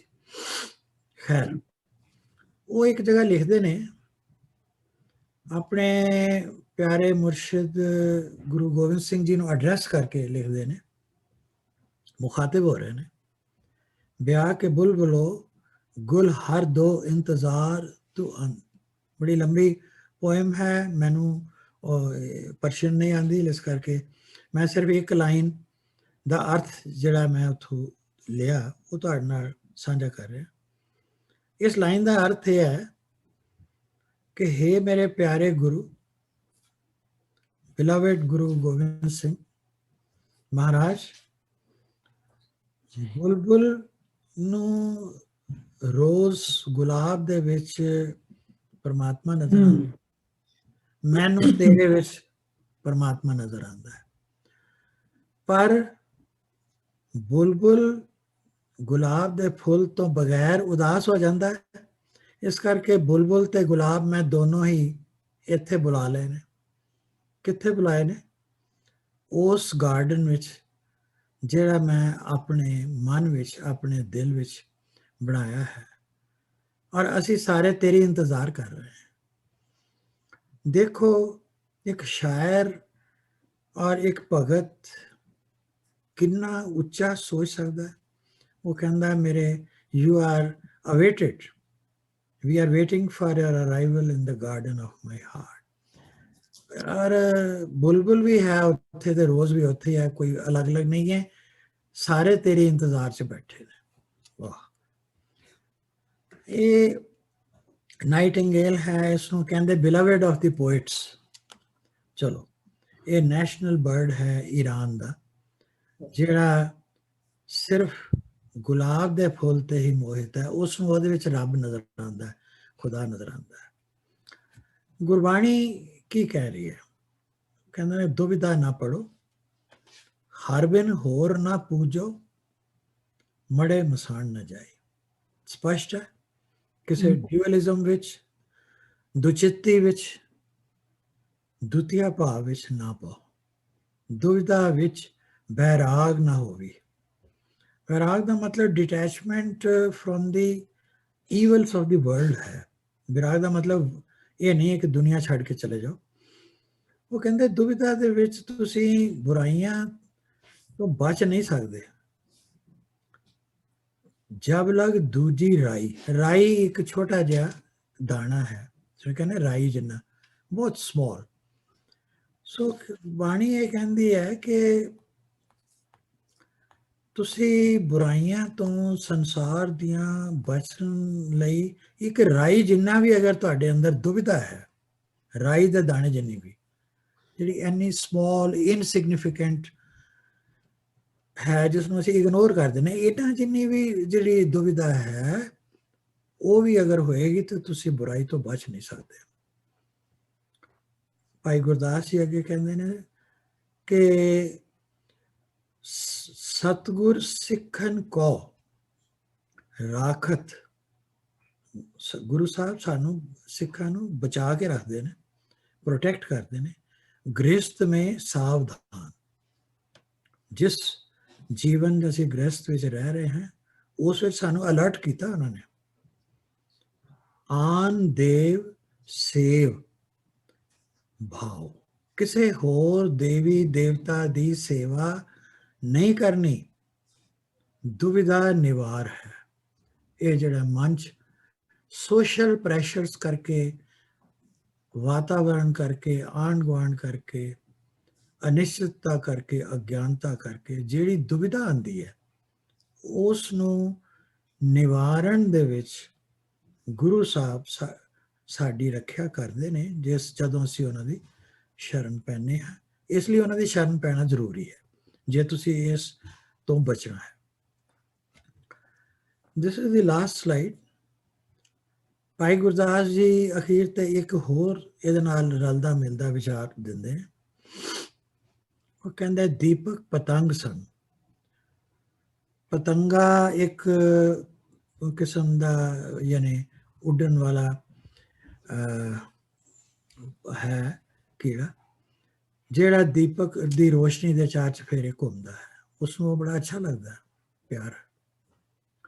ਉਹਦੇ ਚਾਰ ਚਫੇਰੇ ਘੁੰਮਦਾ ਘੁੰਮਦਾ ਘੁੰਮਦਾ ਸਾਰੀ ਰਾਤ, ਸਵੇਰ ਤੱਕ ਉਹ ਥੱਕ ਟੁੱਟ ਕੇ ਅਖੀਰ ਉਹਦੇ ਵਿੱਚ ਹੀ ਡਿੱਗ ਡੁੱਗ ਕੇ ਮਰ ਜਾਂਦਾ, ਖਤਮ ਹੋ ਜਾਂਦਾ, ਆਪਣੇ ਆਪ ਨੂੰ ਉਸ ਵਿੱਚ ਖਤਮ ਕਰ ਦਿੰਦਾ। ਦੀਪਕ ਪਤੰਗ ਸੰਗ ਪ੍ਰੀਤ ਇੱਕ ਅੰਗੀ ਹੋਏ। ਪਰ ਉਹ ਕਹਿੰਦੇ ਇਹ ਵਨ ਸਾਈਡਡ ਹੈ। पतंगा जड़ा है, वो इंसैक्ट जड़ा है, वो तो अपने आप नू उस दे प्यार दे विच, रोशनी दे विच खत्म कर दिंदा। पर रोशनी जड़ी है, जड़ी लैंप है या कैंडल है या जो भी है, दीवा है, वो तो अपने आप नू पतंगे लिए नहीं खत्म कर रही। It is a one sided affection. एक अंगी होए। चंद्रमा चकोर घन चात्रिक ना होता है। इसी तरह चकोर जरूर चंद्रमा ਨੂੰ ਪਿਆਰ ਕਰ ਰਿਹਾ ਹੈ, ਉਹਦੇ ਪਿੱਛੇ ਉਹ ਬਿਲਕੁਲ ਸਮਰਪਿਤ ਹੈ ਔਰ ਕਿਸੇ ਹੋਰ ਚੀਜ਼ ਵੱਲ ਦੇਖਦਾ ਹੀ ਨਹੀਂ। ਪਰ ਚੰਦਰਮਾ ਤੇ ਰੋਸ਼ਨੀ ਸਭ ਨੂੰ ਦੇ ਰਿਹਾ, ਚੰਦਰਮਾ ਉਹਦੇ ਪ੍ਰਤੀ ਯਾਨੀ ਕੋਈ ਡਿਵੋਟਡ ਨਹੀਂ ਹੈ। ਇਸੇ ਤਰ੍ਹਾਂ ਚਾਤਰਿਕ ਹੈ, ਜਿਹੜਾ ਬਾਰਿਸ਼ ਹੈ ਉਸ ਦਾ ਪਾਣੀ ਦੀ ਇੱਕ ਬੂੰਦ ਲਈ ਉਹ ਤੜਫ ਰਿਹਾ ਚਾਤਰਿਕ, ਜਿਹੜੀ ਸਿੱਧੀ ਉਹਦੇ ਮੂੰਹ 'ਚ ਪਵੇ। ਪਰ ਬਾਰਿਸ਼ ਤਾਂ ਸਾਰੇ ਚਾਰ ਚੁਫੇਰੇ ਹੋ ਰਹੀ ਹੈ, ਉਹ ਕੱਲੀ ਚਾਤਰਿਕ ਵਾਸਤੇ ਨਹੀਂ ਹੈ। ਇਸੇ ਤਰ੍ਹਾਂ ਚਕਵੀ ਔਰ ਸੂਰਜ ਦੀ ਗੱਲ ਕਰ ਰਹੇ ਨੇ। ਸੂਰਜ ਸਾਰੀ ਦੁਨੀਆ ਨੂੰ ਰੋਸ਼ਨੀ ਦੇ ਰਿਹਾ, એનર્ਜੀ ਦੇ ਰਿਹਾ ਹੈ, ਪਰ ਕੱਲੇ ਚਕਵੀ ਨੂੰ ਨਹੀਂ ਦੇ ਰਿਹਾ। ਪਰ ਚਕਵੀ ਜਿਹੜੀ ਹੈ ਉਹ ਸਿਰਫ ਉਸੇ ਤੋਂ ਹੀ ਮੋਹਿਤ ਹੈ। ਜਲ ਮੀਨ ਜਿਹੜੀ ਮਛਲੀ ਹੈ ਉਹ ਸਿਰਫ ਪਿਆਰ ਉਹਨੂੰ ਪਾਣੀ ਨਾਲ ਹੈ, ਪਰ ਪਾਣੀ ਜਿਹੜਾ ਉਹ ਕੱਲੇ ਯਾਨੀ ਮੀਨ ਵਾਸਤੇ ਨਹੀਂ ਬਣਿਆ, ਮਛਲੀ ਵਾਸਤੇ ਨਹੀਂ, it's for everybody. So it's not a two-sided affair ਨਹੀਂ ਹੈ, it is a one-sided affection। ਕਮਲ ਅਲ, ਇਸੇ ਤਰ੍ਹਾਂ ਕਮਲ ਦਾ ਫੁੱਲ ਜਿਹੜਾ ਹੈ ਉਹ ਪਾਣੀ ਵਿੱਚ, ਪਰ ਪਾਣੀ ਸਭ ਵਾਸਤੇ ਹੈ, ਸਿਰਫ ਕਮਲ ਵਾਸਤੇ ਤਾਂ ਨਹੀਂ। ਇਸੇ ਤਰ੍ਹਾਂ ਮ੍ਰਿਗਨਾਦ ਜਿਹੜੀ ਹਿਰਨ ਦੇ ਖੁਸ਼ਬੂ ਹੈ, ਉਹ ਹਿਰਨ ਤਾਂ ਉਸ ਦੇ ਸਮਝਦਾ ਵੀ ਮੈਂ ਇਹ ਮੇਰੇ ਵਾਸਤੇ ਹੀ ਹੈ ਔਰ ਮੈਂ ਇਹਦੇ ਵਾਸਤੇ ਹਾਂ, ਪਰ ਉਹ ਖੁਸ਼ਬੂ ਤਾਂ ਸਾਰੇ ਜੰਗਲ 'ਚ ਫੈਲੀ ਹੋਈ, ਉਹ ਇਕੱਲੇ ਉਹਦੇ ਵਾਸਤੇ ਥੋੜੀ ਹੈ। Again it is not two-sided, it is one-sided, ਇੱਕ ਅੰਗੀ ਹੋਏ। ਇਸੇ ਤਰ੍ਹਾਂ ਉਹ ਦੁਨੀਆ ਦੀਆਂ ਬਾਕੀ ਗੱਲਾਂ ਬਾਰੇ, ਪੇਰੈਂਟਸ ਔਰ ਬੱਚਿਆਂ ਬਾਰੇ ਗੱਲ ਕਰਦੇ ਨੇ, ਪਤੀ ਪਤਨੀ ਬਾਰੇ ਗੱਲ ਕਰ ਰਹੇ ਨੇ, ਔਰ ਸੰਸਾਰ ਦੀ ਜਿਹੜੀਆਂ ਅਟਰੈਕਸ਼ਨਸ ਨੇ, ਮਾਇਆ ਹੈ, ਉਹਨਾਂ ਦੇ ਬਾਰੇ ਗੱਲ ਕਰ ਰਹੇ ਨੇ। ਉਹ ਕਹਿੰਦੇ ਵੀ ਇਹਨਾਂ ਨੂੰ ਛੱਡਣਾ ਬੜਾ ਔਖਾ ਹੈ, but these are all one-sided, ਇੱਕ ਪਾਸੇ ਇੱਕ ਅੰਗੀ ਹੈ। ਪਰ ਗੁਰਮੁਖ ਔਰ ਗੁਰੂ ਦਾ ਜਿਹੜੀ ਸੰਗਤ ਹੈ, ਇਹ ਜਿਹੜਾ ਮਿਲਾਪ ਹੈ ਉਹ ਪਿਆਰ ਹੈ, ਇਹ ਦੋਨੋਂ ਪਾਸਿਆਂ ਦਾ ਹੈ। ਗੁਰਸਿੱਖ ਸੰਗਤ ਮਿਲਾਪ ਕੋ ਪ੍ਰਤਾਪ ਸਾਚੋ, ਗੁਰਸਿੱਖ ਦਾ ਤੇ ਜਿਹੜਾ ਗੁਰੂ ਦੀ ਸੰਗਤ ਹੈ, ਮਿਲਾਪ ਹੈ, ਇਹਦਾ ਪ੍ਰਤਾਪ ਸੱਚਾ ਹੈ। ਲੋਕ ਪਰਲੋਕ ਸੁਖਦਾਈ ਓਤ ਪੋਤ ਹੈ। ਇਹ ਸਿਰਫ ਇਸ ਦੁਨੀਆ 'ਚ ਨਹੀਂ, ਲੋਕ ਪਰਲੋਕ ਅਗਲੀ ਦੁਨੀਆ 'ਚ ਵੀ ਕੋਈ ਮੰਨਦਾ ਹੈ ਨਹੀਂ ਮੰਨਦਾ, ਪਰ ਲੋਕ ਪਰਲੋਕ ਦੀ ਗੱਲ ਤੇ ਆ ਰਹੀ ਹੈ ਨਾ ਬਾਣੀ 'ਚ ਬੜੀ ਜਗ੍ਹਾ ਤੇ। ਓਤ ਪੋਤ ਉੱਥੇ ਵਿਆਪਕ ਹੈ, ਸਭ ਜਗ੍ਹਾ ਪ੍ਰੈਵਲੈਂਟ ਹੈ। If you love your Guru, the Guru loves you too. It's a two-sided affection. ਇਹ ਦੀਪਕ ਪਤੰਗ ਵਰਗੀ ਨਹੀਂ ਹੈ, ਨਾ ਹੀ ਹੋਰ ਜਿਹੜੀਆਂ ਉੱਪਰ ਦੱਸੀਆਂ ਨੇ। ਗੁਰੂ ਸਾਹਿਬ ਆਪਣੇ ਸਿੱਖ ਦੀ ਇਸ ਲੋਕ ਵਿੱਚ ਵੀ ਤੇ ਅਗਲੇ ਲੋਕ ਵਿੱਚ ਵੀ ਮਦਦ ਕਰਦੇ। ਇਹ ਪਿਆਰ ਦੋਵਾਂ ਪੱਖਾਂ ਤੋਂ ਹੈ, ਔਰ ਇਹ ਇੱਕ ਵੱਖਰਾ ਕਿਸਮ ਦਾ ਸੰਸਾਰ ਦਾ ਪਿਆਰ ਹੈ। ਇਹਦਾ ਕਾਰਨ ਕੀ ਹੈ? ਉਹ ਕਹਿੰਦੇ ਨੇ ਕਿਉਂਕਿ ਸਿੱਖ ਦੀ ਜਿਹੜੀ ਸ਼ਰਧਾ ਹੈ ਉਹਦੇ ਵਿੱਚ ਦੁਵਿਧਾ ਨਹੀਂ ਹੈ, ਦੁਵਿਧਾ ਤੋਂ ਰਹਿਤ ਹੈ, ਸੱਚੀ ਹੈ, ਪੂਰੀ ਹੈ ਔਰ ਨਿਸ਼ਕਾਮ ਹੈ। ਉਸ ਵਿੱਚ ਕੋਈ ਗਰਜ਼ ਨਹੀਂ ਹੈ। ਜਿਹੜਾ ਇਨਸਾਨ ਗਰਜ਼ ਲੈ ਕੇ ਗੁਰੂ ਦੀ ਸ਼ਰਧਾ ਕਰਦਾ ਹੈ ਜਾਂ ਭਗਤੀ ਕਰਦਾ ਹੈ ਜਾਂ ਪਾਠ ਕਰਦਾ ਹੈ ਜਾਂ ਕੁਛ ਵੀ ਉਸ ਨੂੰ ਯਾਦ ਕਰਦਾ ਹੈ, ਕੋਈ ਆਬਜੈਕਟਿਵ ਲੈ ਕੇ ਕਰਦਾ ਹੈ, ਉਹ ਨਿਸ਼ਕਾਮ ਨਹੀਂ ਹੈ। ਉਹਦੇ ਅੰਦਰ ਕੋਈ ਮਨ ਵਿੱਚ ਦੁਵਿਧਾ ਹੈ, ਕੋਈ ਇੱਛਾ ਹੈ। ਉਹ ਗੁਰਸਿੱਖ ਜਿਹੜਾ ਹੈ ਜਾਂ ਗੁਰਮੁਖ ਜਿਹੜਾ ਹੈ, ਬਾਣੀ ਇਹ ਕਹਿੰਦੀ ਹੈ ਕਿ ਉਹ ਦੁਵਿਧਾ ਤੋਂ ਰਹਿਤ ਹੈ। ਅਗਰ ਦੁਵਿਧਾ ਨਹੀਂ ਹੈ ਚੁੱਕੇ ਔਰ ਨਿਸ਼ਕਾਮ ਹੈ, ਇਸ ਕਰਕੇ ਗੁਰੂ ਵੀ ਉਸ ਨੂੰ ਓਨਾ ਹੀ ਪਿਆਰ ਕਰਦਾ, ਓਨੀ ਉਹਦੀ ਰੱਖਿਆ ਕਰਦਾ, ਓਨਾ ਹੀ ਉਹਦੇ ਅੰਗ ਸੰਗ ਹੈ, ਜਿਸ ਨੂੰ ਅਸੀਂ ਕਹਿੰਦੇ ਹਾਂ, ਜਿਸ ਨਾਲ ਸਿੱਖ ਗੁਰੂ ਦੇ ਪ੍ਰਤੀ ਸੱਚਾ ਹੈ। ਹੁਣ ਲਾਸਟ ਇੱਕ ਲਾਈਨ ਵਿੱਚ ਇਹ ਵੀ ਗੱਲ ਉਹ ਕਹਿੰਦੇ ਨੇ, ਸੂਰਜ ਹੈ, ਚੰਦ ਹੈ, ਬੱਦਲ ਹੈ ਜਾਂ ਬਾਰਿਸ਼ ਹੈ, ਭਾਵੇਂ ਪੰਛੀਆਂ ਦੀ ਕੋਈ ਮਦਦ ਨਹੀਂ ਕਰ ਸਕਦੇ। ਸੂਰਜ ਜਿਹੜਾ ਚਕਵੀ ਦੀ ਕੋਈ ਮਦਦ ਨਹੀਂ ਕਰ ਰਿਹਾ, ਚੰਦ ਜਿਹੜਾ ਹੈ ਚਕੋਰ ਦੀ ਕੋਈ ਹੈਲਪ ਨਹੀਂ ਕਰ ਰਿਹਾ, ਬੱਦਲ ਨੂੰ ਵੇਖ ਕੇ ਮੋਰ ਜਿੰਨਾ ਮਰਜ਼ੀ ਖੁਸ਼ ਹੋਵੇ, ਪਰ ਬੱਦਲ ਮੋਰ ਦੀ ਕੋਈ ਹੈਲਪ ਨਹੀਂ ਕਰਦੇ। ਇਸੇ ਤਰ੍ਹਾਂ ਜਿਹੜੇ ਪੰਛੀ ਗਾ ਰਹੇ ਨੇ, ਉਹ ਗਾਇਨ ਜਿਹੜਾ ਹੈ ਉਹ ਕਿਸੇ ਤਰ੍ਹਾਂ ਵੀ ਉਹਨਾਂ ਲਈ ਹੈਲਪਫੁਲ ਨਹੀਂ ਹੈ, ਪਰ ਉਹ ਗਾ ਰਹੇ ਨੇ। ਪਰ ਉਹ ਕਹਿੰਦੇ ਨੇ ਕਿ ਪੰਛੀਆਂ ਦਾ ਵੀ ਜਿਹੜਾ ਸਿਮਰਨ ਹੈ ਉਹ ਵੀ ਦੁਵਿਧਾ ਤੋਂ ਰਹਿਤ ਹੈ। ਉਹ ਬਿਲਕੁਲ ਸੱਚਾ ਹੈ ਔਰ ਉਹ ਸੱਚੇ ਦਿਲੋਂ ਪਰਮਾਤਮਾ ਦੀ ਭਗਤੀ ਕਰ ਰਹੇ ਨੇ, ਸੱਚੇ ਦਿਲੋਂ ਉਸ ਨੂੰ ਯਾਦ ਕਰ ਰਹੇ ਨੇ, ਉਸ ਦਾ ਸਿਮਰਨ ਕਰ ਰਹੇ ਨੇ, ਜਿੱਦਾਂ ਗੁਰਬਾਣੀ 'ਚ ਲਿਖਿਆ ਕਿ ਮਨ ਮੈਂ ਸਿਮਰਨ ਕਰਿਆ। ਔਰ ਇਸ ਕਰਕੇ ਉਸ ਦੁਵਿਧਾ ਰਹਿਤ ਸਿਮਰਨ ਕਰਕੇ ਪਰਮਾਤਮਾ ਉਹਨਾਂ ਦੀ ਰੱਖਿਆ ਕਰਦਾ ਹੈ। ਇਹ ਉਸ ਗੱਲ ਦਾ ਉਹ ਨਿਚੋੜ ਨਿਕਲਦਾ ਹੈ ਕਿ ਗੁਰਮੁਖ ਤੇ ਕੁਦਰਤ ਇਹ ਦੋ ਦੁਵਿਧਾ ਤੋਂ ਰਹਿਤ ਨੇ। ਇਸ ਕਰਕੇ ਪਰਮਾਤਮਾ ਦੀ ਜਿਹੜੀ ਮਿਹਰ ਹੈ ਉਹ ਦੋਨਾਂ ਤੇ ਹੈ। ਇਸ ਗੱਲ ਨੂੰ ਇਸ ਦੇ ਵਿੱਚ ਮੈਂ ਦੱਸਿਆ ਹੈ। ਸਾਈਂ ਬੁੱਲੇ ਸ਼ਾਹ ਦੀ ਇੱਕ ਹੈ, ਸ਼ੋ ਮੇਰੇ ਨਾਲੋਂ ਵੱਖ ਨਹੀਂ ਪਰ ਵੇਖਣ ਵਾਲੀ ਅੱਖ ਨਹੀਂ। ਸ਼ੋ ਹੈ ਪਰਮਾਤਮਾ ਪਿਆਰਾ। ਉਹ ਕਹਿੰਦਾ ਕਿ ਪਰਮਾਤਮਾ, ਬੁੱਲੇ ਸ਼ਾਹ ਕਹਿੰਦਾ ਕਿ ਮੇਰੇ ਨਾਲੋਂ ਕੋਈ ਦੂਰ ਨਹੀਂ ਹੈ, ਪਰ ਵੇਖਣ ਲਈ ਉਸ ਨੂੰ ਅੱਖ ਚਾਹੀਦੀ ਹੈ। ਹਰ ਬੰਦਾ ਨਹੀਂ ਦੇਖ ਸਕਦਾ। ਉਹਦੇ ਲਈ ਇੱਕ ਵੱਖਰੇ ਕਿਸਮ ਦੀ ਸੋਝੀ, ਇੱਕ ਵਿਜ਼ਨ ਚਾਹੀਦਾ। ਜਿਸ ਵਿਜ਼ਨ ਦੀ ਗੱਲ ਮੈਂ ਸ਼ੁਰੂ 'ਚ ਕੀਤੀ ਸੀ, ਹੈਲਨ ਕੈਲਰ ਨੇ ਜਿਹੜਾ ਕਿਹਾ ਕਿ ਅੱਖਾਂ ਨਾਲ ਦੇਖ ਤਾਂ ਸਕਦੇ ਹੋ, ਪਰ ਵਿਜ਼ਨ ਦੇ ਬਗੈਰ ਇਨਸਾਨ ਬਲਾਈਂਡ ਹੈ। ਉਸ ਵਿਜ਼ਨ ਦੀ ਗੱਲ ਕਰ ਰਹੇ ਨੇ ਬੁੱਲੇ ਸ਼ਾਹ। ਇੱਕ ਇੰਗਲਿਸ਼ ਪੋਇਟਸ ਹੋਈ ਹੈ ਐਲਿਜ਼ਾਬੈਥ ਬੈਰਟ ਬਰਾਊਨਿੰਗ।